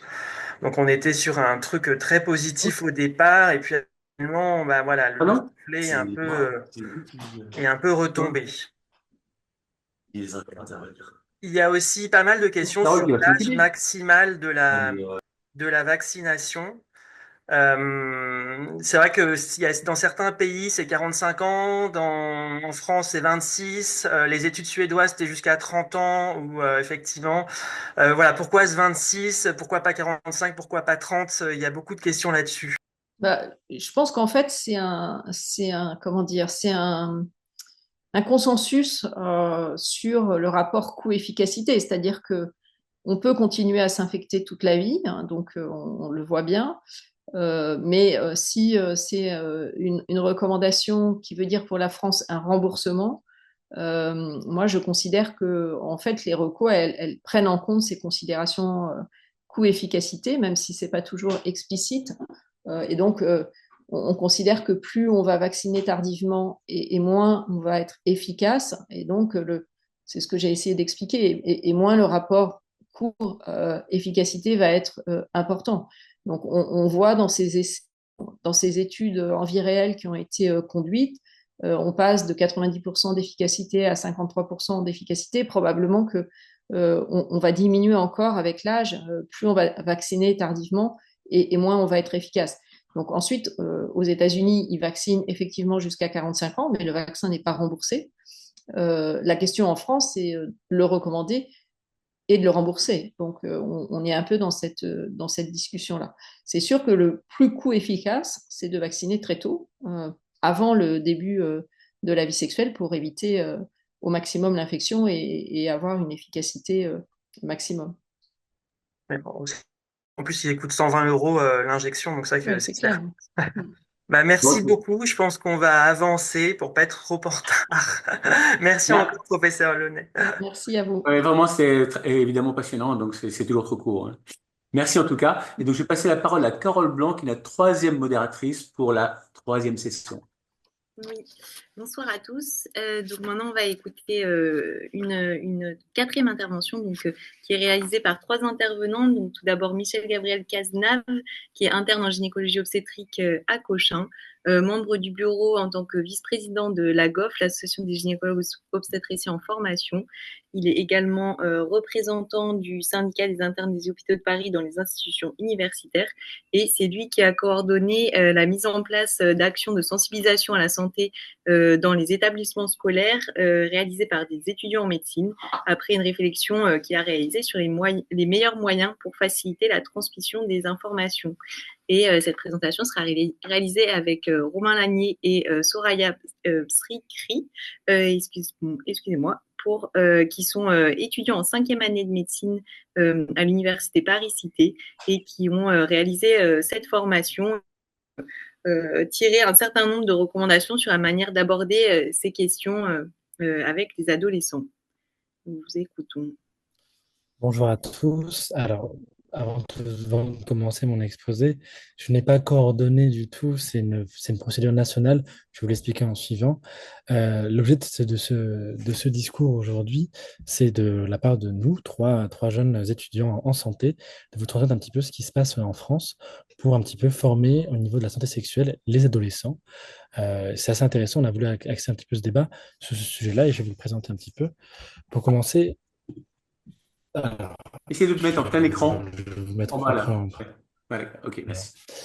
Pour commencer, on part d'une définition qui est la définition de l'OMS, qui parle de la santé sexuelle comme un état de bien-être physique, émotionnel, mental et social en lien avec la sexualité.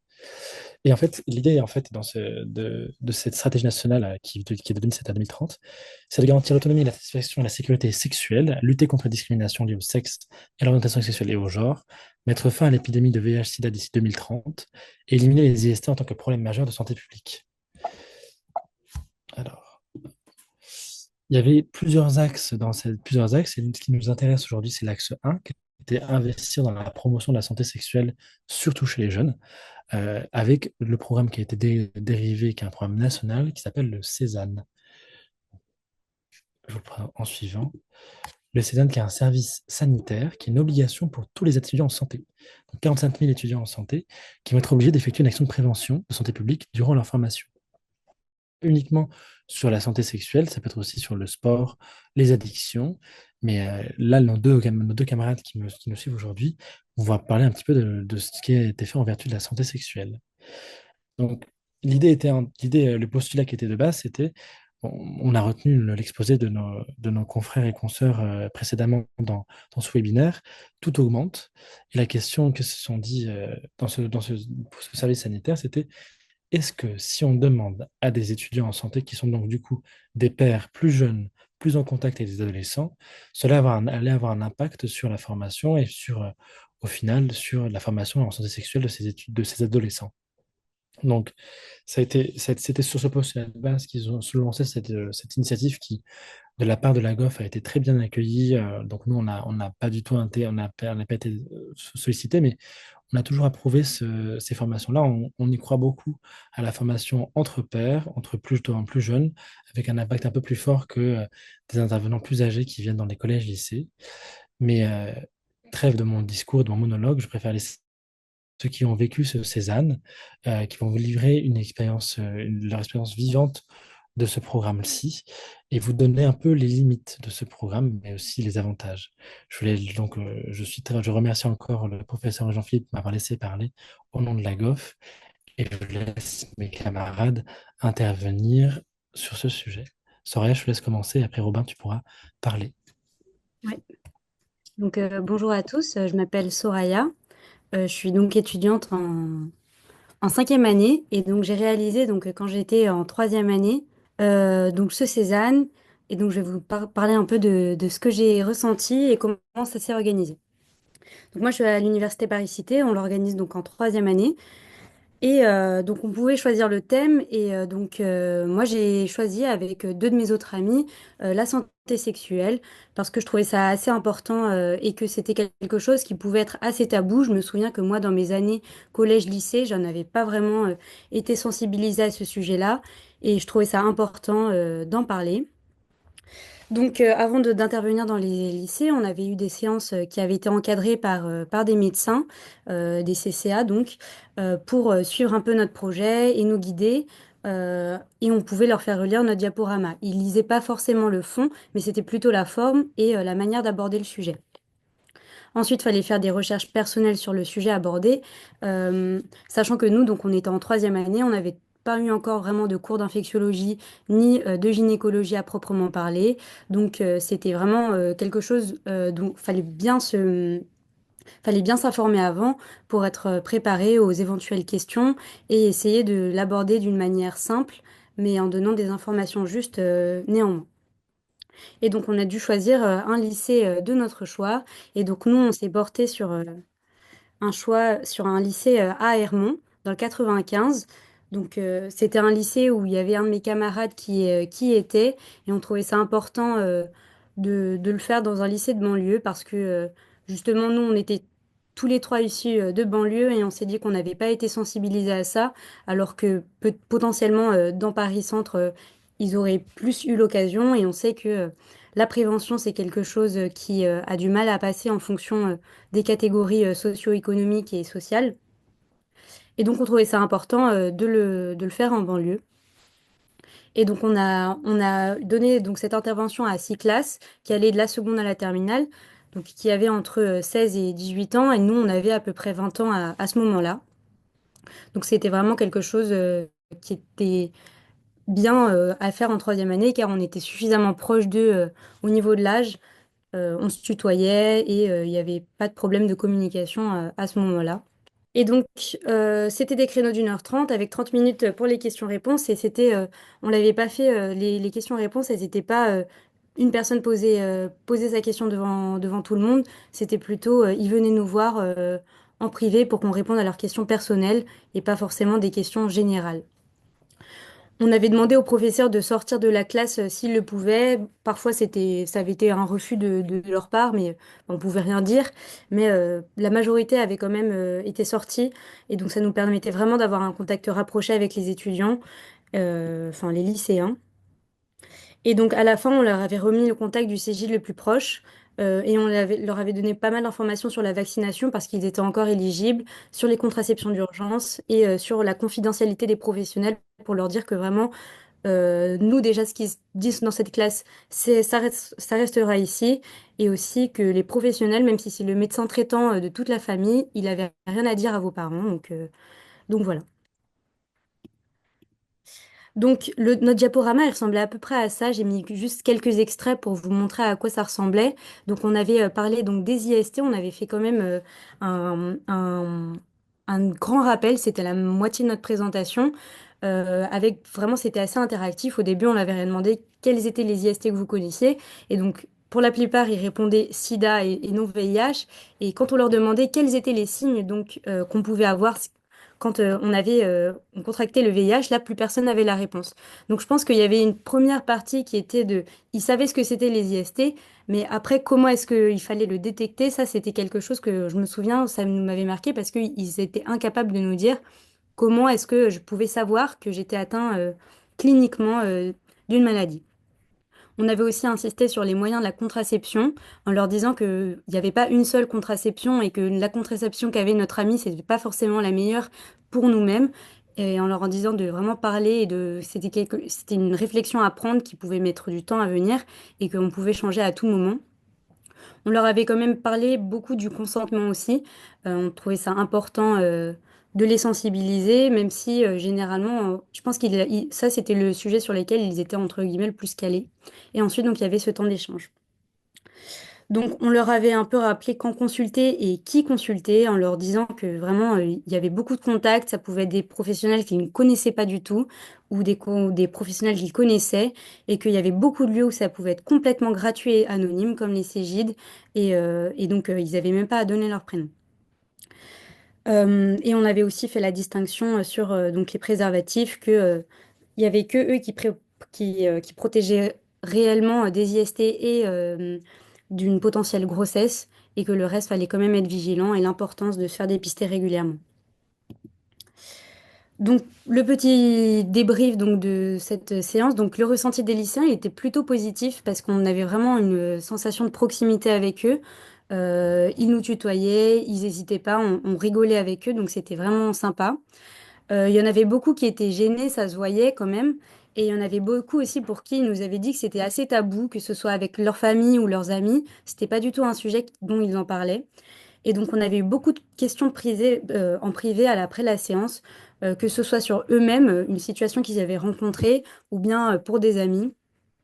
Et donc, le sentiment que j'avais reçu à la fin de ça, c'est que ça avait été vraiment assez utile parce que, il y avait quand même un manque d'informations, de base, en tout cas, et que j'avais l'impression que ça leur avait servi. Je vais pas dire qu'ils ont tout retenu, mais je pense qu'ils ont retenu que s'ils le voulaient, ils pouvaient se faire dépister, anonymement et gratuitement à côté de chez eux. Et ça, je pense que ça, c'est le message clé qu'il fallait retenir. De mon ressenti personnel, c'était plutôt une bonne expérience. On était un peu totalement en autonomie depuis le début, donc à choisir le sujet et après jusqu'à la fin.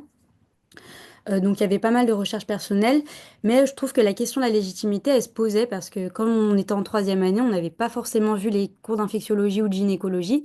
Et donc c'est vrai que donner des informations de santé publique qui avaient quand même une certaine importance parce que ils étaient attentifs et si ça se trouve, c'est les seules informations qu'ils auront avant très longtemps. Ça devait être des informations importantes et vraies. Et donc sur ça, je trouve que peut-être on aurait pu être mieux appuyé plus aiguillés pour s'assurer que toutes les informations qu'on leur donnait étaient vraies et peut-être prioriser aussi les informations qu'on leur donnait. Et aussi, je trouve que c'était une bonne expérience sur la prise de conscience de la prévention primaire. On n'en a pas forcément, ouais, on le voit pas forcément dans notre pratique en tant qu'étudiant en santé. On est souvent à l'hôpital, donc quand la maladie est déjà déclarée. Et donc c'était assez sympa, je trouve, de faire de la prévention. Ça nous montrait que c'était vraiment quelque chose, une action du quotidien et c'est un petit message, ça prend pas longtemps et pourtant ça peut faire beaucoup la différence. Donc voilà, c'est la fin de mon petit témoignage. Je crois que Robin va aussi donner le sien. Donc je te laisse la parole. Oui, bonjour à tous. Merci. Du coup, je m'appelle Robin Lanier. Je suis aussi étudiant en cinquième année de médecine à l'université de Paris-Cité. Je suis désolé, ma caméra marche pas. Comme quoi, on peut être jeune et être pas très bon en technologie. Je m'en excuse. Mais donc, c'était aussi pour livrer un peu mon témoignage sur ce Cézanne qu'on a fait tous en troisième année de médecine. Donc, et aussi pour rappeler que ça a été aussi bénéfique pour les professeurs puisque avant d'intervenir durant la semaine auprès des étudiants, avec mon groupe, nous avons aussi intervenu auprès des professeurs pour faire exactement la même présentation, mais pour aussi souligner leur rôle parfois, puisque nous n'étions là que une heure, nous c'était une heure, mais on était là que une heure avec les étudiants, avec les lycéens, alors que les professeurs sont là au quotidien et parfois les étudiants, enfin les lycéens peuvent avoir aussi des questions vis-à-vis de leurs professeurs et peuvent aussi les poser à eux. Donc on avait proposé nous de le faire aussi aux professeurs pour ce thème-là, pour avoir un peu un suivi et que les professeurs, que ce soit de SVT, mais aussi toute matière, puissent avoir aussi un intérêt dans la prévention primaire des IST et des maladies sexuellement transmissibles. Donc, aussi, je voulais revenir sur le fait que c'était vachement positif et bénéfique pour nous, notamment parce qu'on a dû faire des études sur un sujet qu'on connaissait mal au début, mais aussi parce que ça nous apprenait à expliquer des notions à un personnel non soignant, parce que en troisième année, on n'a pas eu tellement encore de contact. On sort de première année, puis la deuxième année, on a des stages de sémiologie, mais où on n'a pas réellement de contact avec des personnes malades. Et là, c'était pas des personnes malades, mais étant donné que c'est de la prévention primaire, ça compte aussi un petit peu.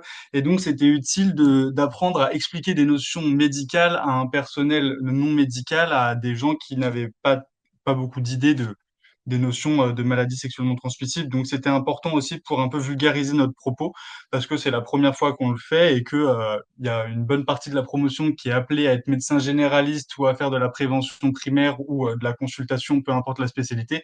Et donc, c'est un truc qui est quand même important pour nous.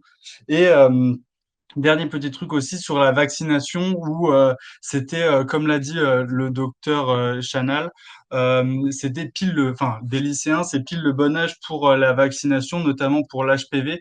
Et on se rendait compte que la majeure partie des lycéens n'étaient pas au courant, soit par manque d'information de leur médecin traitant, soit par manque de contact avec un médecin traitant aussi parfois. Et donc, il y a beaucoup d'étudiants, de lycéens qui ont dit qu'ils allaient se faire vacciner et qu'ils allaient commencer des démarches pour se renseigner sur les vaccins après ça et qu'en fait, ils étaient vaccinés uniquement parce qu'ils n'en avaient pas forcément entendu parler, que si les parents ou le médecin traitant n'ouvre pas ce sujet, parfois c'est jamais abordé.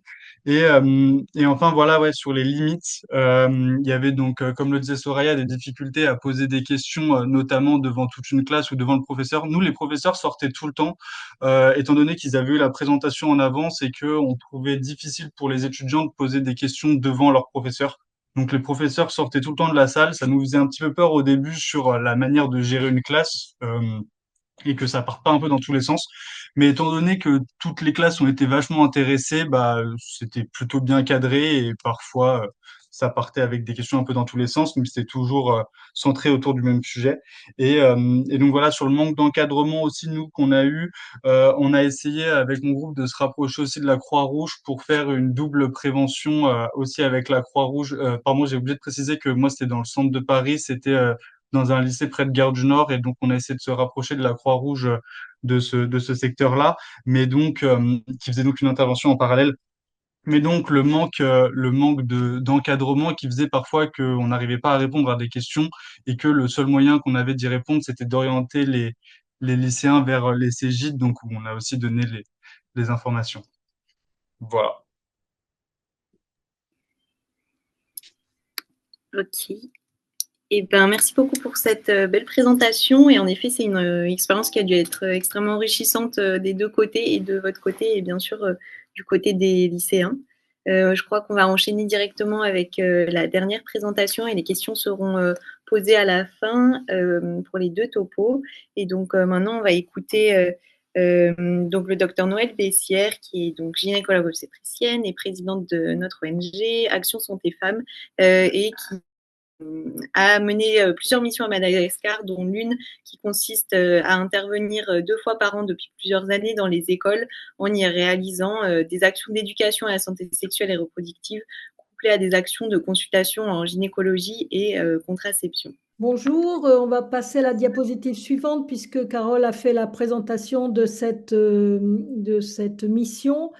Donc cette mission, elle se déroule dans le grand sud de Madagascar, au sud de Tuléar, au sud-ouest de Madagascar, dans les collèges et lycées de l'ONG ABC Domino qui scolarise 1200 adolescents dans les 3 collèges et lycées.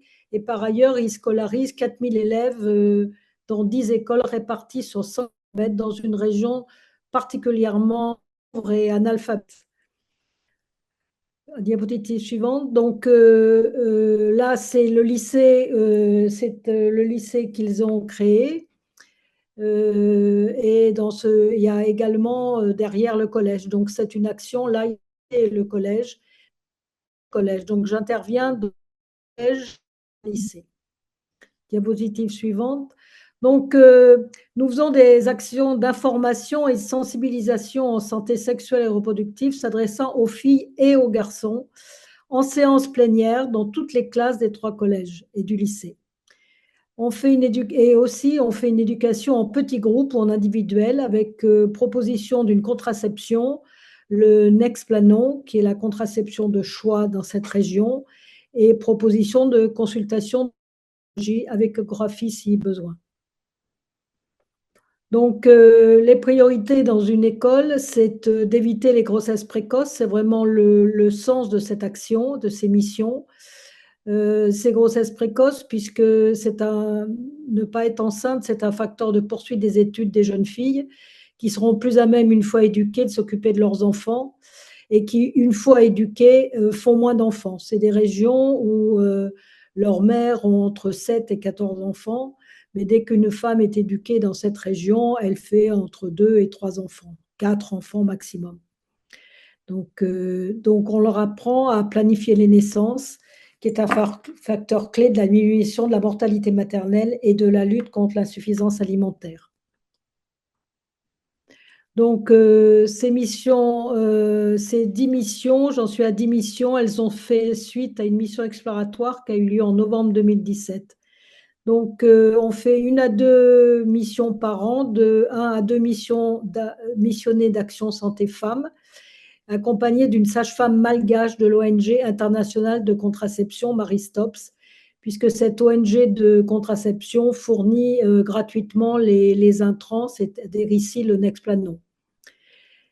Et on prend contact avec les centres de santé de base locaux afin d'établir une action concertée avec les praticiens permettant de les inclure dans le projet. Le contenu des cours, donc éducation sexuelle et reproductive, anatomie, physiologie, évidemment prévention des IST dont le sida et prévention des grossesses précoces avec explication de la contraception et des méthodes pour la planification familiale. Donc les cours, ce sont d'abord des cours théoriques en classe entière avec 30 à 70 collégiens par cours, des séances pratiques sur certains sujets en petits groupes d'élèves. On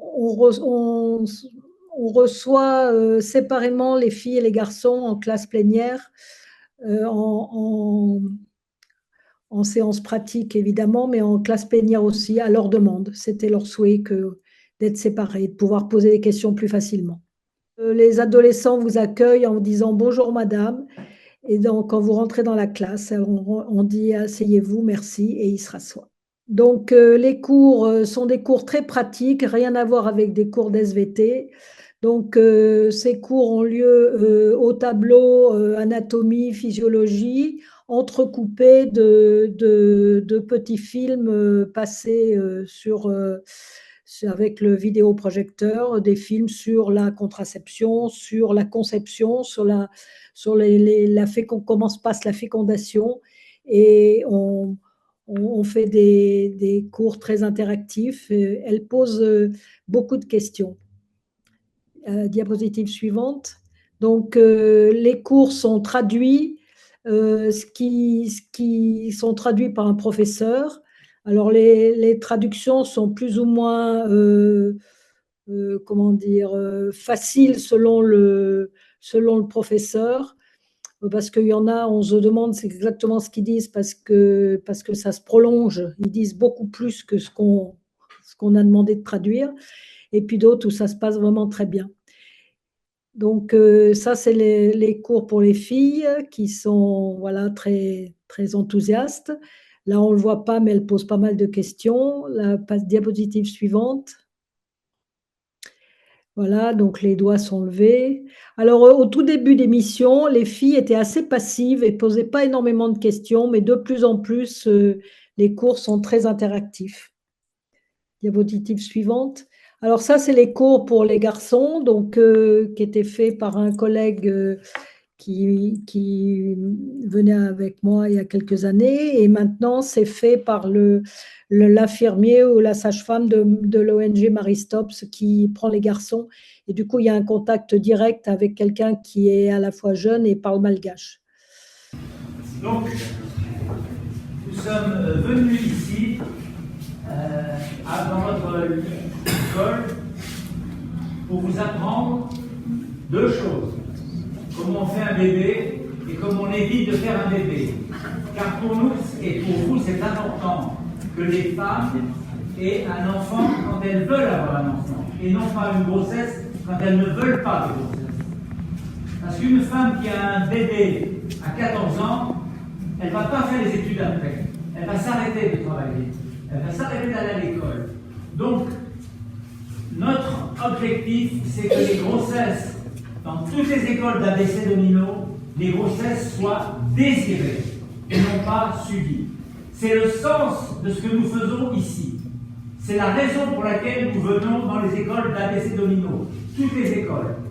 Nous faisons ça. Et nous reviendrons pour ça et nous referons la même chose jusqu'à ce que les grossesses soient des grossesses désirées, des grossesses souhaitées et non des grossesses subies. Et vous avez aussi la responsabilité Les filles, bien sûr, elles font la contraception. Mais vous aussi, vous devez comprendre et savoir ce qu'il en est. Sinon, c'est injuste que les garçons, ils n'aient pas la grossesse et que les filles, elles aient la grossesse. C'est à vous d'être aussi responsable. C'est pour ça que nous venons et rien que pour ça. Donc, je félicite ces trois-là qui ont répondu 4 questions sur 5. Donc, monsieur le directeur, je les applaudis encore. Alors là, là aussi, bon, le son est moins important puisque c'est en malgache. La jeune femme, la sage-femme de Marie Stopes fait une présentation très très pratique du préservatif, de l'utilisation du préservatif. Donc là aussi, elles sont très très intéressées. Elle apporte aussi dans ses malles des préservatifs, donc elle en donne aux élèves. Donc la démonstration est très précise.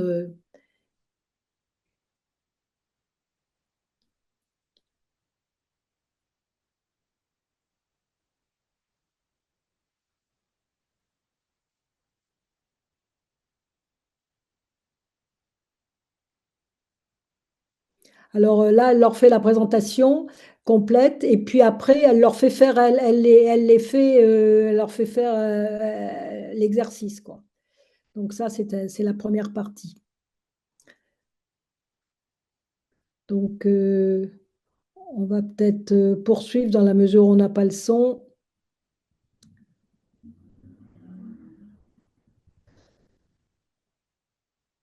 Donc, vous voyez, ces missions se font d'une manière très pratique. C'est-à-dire qu'on ne fait pas des cours théoriques avec un diaporama, on jongle entre les cours au tableau, les films, les présentations pratiques et la proposition d'une contraception si elle le souhaite. Alors, la contraception de choix, alors là, je termine. La contraception de choix dans cette population, c'est l'implant. Parce que la pilule, c'est impossible. Elles n'ont pas de quoi acheter la plaquette. Vous leur donnez une plaquette, elles n'ont pas de quoi acheter la plaquette suivante. Et ça se termine qu'elles prennent une pilule que le jour où elles ont un rapport. Donc, c'est absolument pas une contraception recommandée dans cette population. Donc, elles font l'implant, elles font mettre des implants, ils sont mis pour 3 ans, ou elles font la piqûre de Depo-Provera qui est faite tous les 3 mois et qu'elles peuvent faire au centre de santé de base.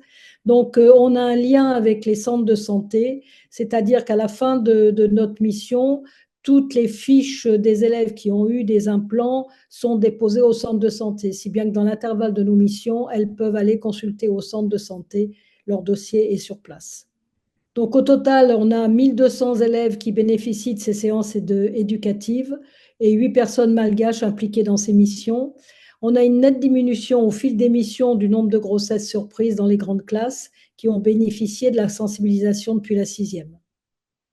Je vous remercie de votre attention. Merci beaucoup également. Du coup, on peut enchaîner sur les questions, peut-être tout d'abord sur la première présentation. Au niveau du chat, j'ai vu qu'il y avait une question sur si les infirmières scolaires avaient été impliquées dans le cadre des présentations que les étudiants font au lycée ou au collège. Pour notre part, oui, parce qu'on avait coordonné ça avec eux pour justement aussi voir quelles étaient les classes qui pourraient être le plus à même de recevoir les interventions. Par exemple, la majorité des classes qu'on avait fait, c'était des classes issues d'un bac technologique et ils pensaient que ça pouvait être plus intéressant de leur donner ces cours de prévention.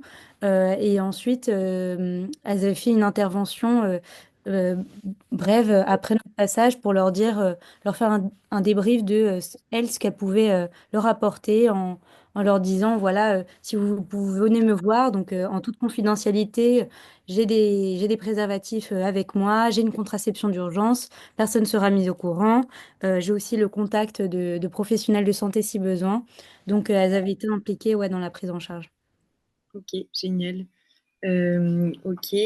Et moi, j'avais une question pour rebondir justement à ce qu'a dit Noël, que vous aviez des binômes un peu mixtes pour justement faire ces présentations. Est-ce que vous avez expérimenté le fait de parler à une classe entière en laissant du coup les filles et les garçons ensemble, ou si vous aviez tenté de séparer un petit peu justement euh, les garçons et les filles? Non, les élèves, à l'occasion une fois au cours de la mission, ils ont commencé à installer les garçons et les filles en séance plénière. Et les filles se sont tout de suite insurgées, ne voulant pas que les garçons soient avec elles. Oui. Donc, on a, selon leurs souhaits, qu'on a respecté, on séparait les filles et les garçons. Alors, d'emblée, les garçons sont très intéressés parce que finalement, ils n'ont pas l'occasion qu'on leur parle de tout ça. Et ils étaient très, très, très, très passionnés par les cours que faisait mon collègue, le docteur Benbassa. Et maintenant, ce sont les infirmiers malgaches qui font, et la sage-femme malgache de Maristops qui prennent les garçons, parce que j'ai souvent des garçons comme sage-femme. Ça ne pose pas d'ailleurs de problème vis-à-vis des filles quand elles les reçoivent en petits groupes. Et donc, comme ils parlent en malgache, je ne peux pas contrôler exactement le contenu de leur cours. Oui. Mais les garçons sont toujours très intéressés parce que ça leur donne l'occasion on leur apprend à poser un préservatif, ils sont très motivés. Et est-ce que Soraya et Robin, du coup, vous avez remarqué la même chose, qu'il y a peut-être aussi les garçons qui se trouvent aussi finalement autant intéressés que les filles sur ce genre de sujet? De mon côté, oui, au moins autant. Après, pour la vaccination HPV, c'est les filles qui étaient plus motrices, on va dire, dans cette enfin, dans cette prévention. Les garçons étaient moins au courant encore que les filles. Donc, du coup, on a dû réexpliquer un peu que c'est l'affaire autant des filles que des garçons et que la vaccination concerne tout le monde. Sur l'HPV, enfin, beaucoup de garçons pensaient que du coup, c'était une maladie qui touchait les filles et donc qu'ils n'étaient pas très concernés. Donc, il y a eu vachement une distinction sur ce domaine-là. Après, concernant le préservatif ou les moyens de contraception, c'était assez mixte. Il n'y avait pas vraiment de différence dans leur vision des moyens de contraception. Ok. Merci beaucoup. Il y avait une question au sujet des dyspareunies, si ça avait été abordé dans les interventions au lycée et au collège, mais je pense que ça dépend du coup des thèmes que vous choisissez, c'est ça initialement, du coup. Oui, nous, on ne l'avait pas exactement abordé parce qu'on voulait vraiment rester un peu plus sur le côté médical et je pense qu'à cette époque-là, on n'avait absolument pas les connaissances nécessaires pour en parler et pour donner des conseils ou des indications. Mais on l'avait vaguement abordé en disant que, enfin, sur le thème du consentement, sur le fait qu'il pouvait être abordé à plusieurs moments et que si ça allait pas parce qu'il y a des douleurs ou autres, enfin, vous avez le droit d'arrêter. Si ça vous inquiète, enfin, n'hésitez pas à les consulter.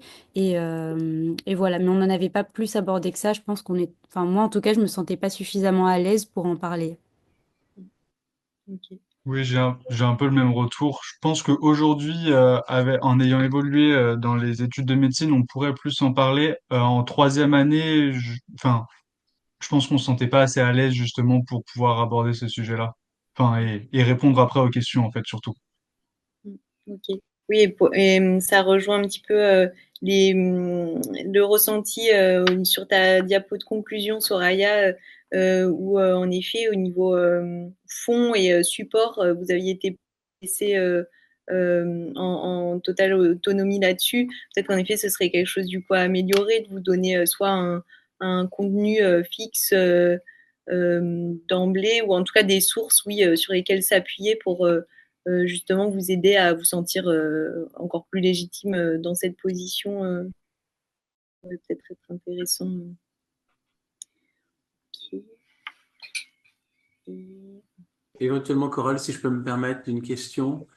Moi, j'avais une question pour Noël. Je pense que Noël, tu es confronté à des situations à peu près proches en France. Euh, est-ce que tu as l'impression que les questions sont les mêmes finalement à Madagascar parce qu'il y a beaucoup de questions à Madagascar et dans les collèges en France, est-ce que finalement les jeunes se posent les mêmes questions?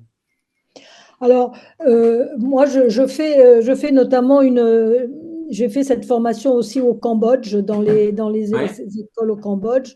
Bon, j'avoue que je ne les ai pas faites en France, mais enfin, j'ai une expérience de consultation. Et là, munie de cette expérience, je fais une grosse information sur la puberté. Parce que, entre autres, dans les questions, il y a toute une question autour des pertes blanches. Donc, j'explique la puberté, j'explique que les pertes blanches sont normales déjà a priori, parce que vraiment, ça, c'est quelque chose qui les travaille énormément. J'ai déjà eu ce problème au Cambodge, où notamment les sixièmes, cinquièmes, qui au Cambodge sont plus jeunes que les sixièmes, cinquièmes de Malgaches. Parce qu'à Madagascar, en sixième, cinquième, elles ont des fois déjà 14, 15 ans. Euh, et donc, il y a beaucoup de questions autour des pertes blanches. Et puis, ce qu'il y a, c'est que elles s'en sont quand même encore là où les questions sont différentes par rapport à la France, c'est que la contraception, ça donne mal à la tête, ça les fatigue, ça peut faire des enfants. Et on a beau répéter à chaque mission, répéter et répéter ça. Après, quand je les prends en individuel, que je discute avec elles, j'ai encore ce son de cloche. Elles ont peur de faire mettre un implant parce qu'après, elles ne pourront pas faire d'enfants. Ce qu'on ce qu'on entendait, à mon avis, beaucoup autrefois sur la pilule, mais qu'on n'entend plus maintenant. Maintenant, il y a une accusation sur la pilule d'un autre domaine, dans d'autres domaines. Mais pas ces questions c'est pas les mêmes questions, comme si elles avaient un petit temps de retard par rapport aux jeunes filles françaises. D'accord, en termes de connaissances. Ben, c'est vrai que si finalement peu de personnes, même les adultes, n'utilisent pas la contraception, les pilules, les contraceptions orales, ça Ah non, explique. pas du tout. Ouais, Ils utilisent uniquement la piqûre. Leur mère utilise la piqûre, le Depo-Provera, une piqûre d'accord. tous les 3 mois. Et c'est des populations qui sont trop pauvres pour pouvoir prendre la pilule, parce que puis dans les CSB, il y a des tas dans les centres de santé de base, il y a des tas de ruptures de médicaments. Donc, même si elles ont une plaquette de pilule, même si elles ont 3 plaquettes, le quatrième mois, elles vont au centre de santé, il n'y a plus de pilule, donc elles sont en rupture. Donc, ce n'est pas du tout des méthodes de choix dans ces populations-là, la pilule.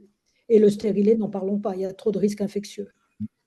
Alors moi, j'avais aussi une autre question sur nos chers étudiants. D'abord, vraiment félicitations pour votre travail parce que c'est assez incroyable ce que vous avez fait. J'ai l'impression que c'était quand même enrichissant pour vous aussi. Et je pense qu'elle nous a fait comprendre que les échanges de pair à pair, c'est-à-dire même tranche d'âge, bah, c'est quand même différent que lorsque c'est un docteur qui a un certain âge, voire un âge un peu avancé, qui vient expliquer comment ça se passe, les rapports sexuels, les grossesses, les infections. Et donc, je trouve que c'est très important. Donc, ça repositionne, je trouve, naturellement votre place en tant qu'étudiant en médecine. Alors, qu'en effet, en cinquième année, c'est mieux, bien qu'apparemment en troisième année, vous êtes bien débrouillé.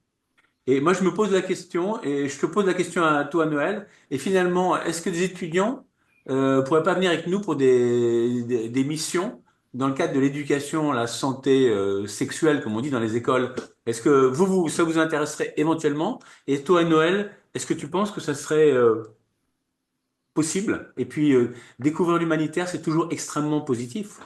Donc, qu'est-ce que vous en pensez, vous, les étudiants? Sur le fait de partir en humanitaire, oui, ne serait-ce aussi que pour justement découvrir une autre population que la population française en matière de prévention primaire. Comme vous l'avez dit, il y a une disparité selon les pays d'informations qu'ont les enfants et moins enfants et les adolescents. Et donc de voir aussi une autre approche de la médecine, c'est super intéressant pour après l'exercer nous-mêmes. Donc oui, carrément. Mhm.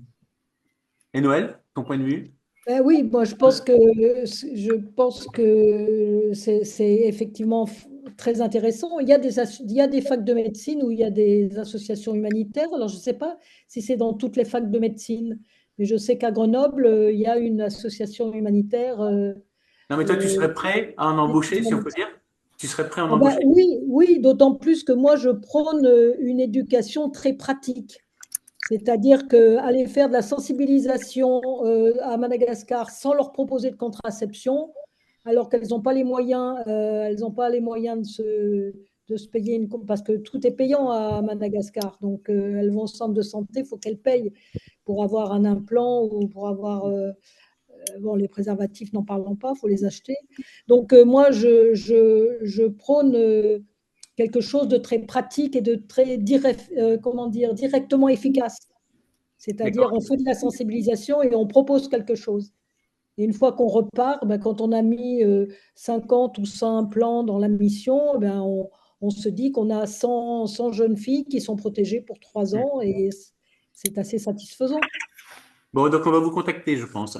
Alors, il est 20 heures, donc nous avons dépassé d'une demi-heure. D'abord, je tenais à remercier les modérateurs qui ont été très efficaces et bien sûr les intervenants, parce que je crois que chacun a apprécié la qualité des interventions qui étaient claires, qui étaient riches, évidemment avec un temps réduit. Mais ce qu'on a compris peut-être, c'est que ben, les infections sexuellement transmissibles existent, persistent et se développent chez les adolescentes. Il y a trois axes sur lesquels eh bien, on doit continuer à avancer, qui est l'éducation. Et là, on a montré un petit peu que l'éducation, il faut que ça démarre le plus tôt possible. Et ce qu'a montré Lise Duranteau avec une chronologie dans le niveau d'éducation, eh bien, petit à petit, je pense qu'il faut qu'on y contribue, nous, en tant que médecins en France, mais aussi à l'étranger. Cette expérience, cette chronologie est vraiment intéressante. Les mesures de prévention qui ont été proposées, ben, évidemment, sont fondamentales. Et je ne parlerai pas de la vaccination. Et j'en profite pour féliciter le travail qui a été fait sur la vaccination, parce que augmenter le taux de vaccination contre le papillomavirus dans la situation anti-Covid, anti-vaccin, ben, félicitations. Et puis aussi le rôle important pour la prise en charge précoce dans les Cégides, c'est vraiment essentiel. Donc, je crois que c'est une très belle soirée que nous avons eue ce soir. Il y a eu des petits pannes d'enregistrement, mais on va essayer de faire le mieux pour qu'il y ait un replay disponible dans quelques temps. Et le 17 juin est la prochaine soirée, le prochain webinaire sur grossesse chez les adolescents.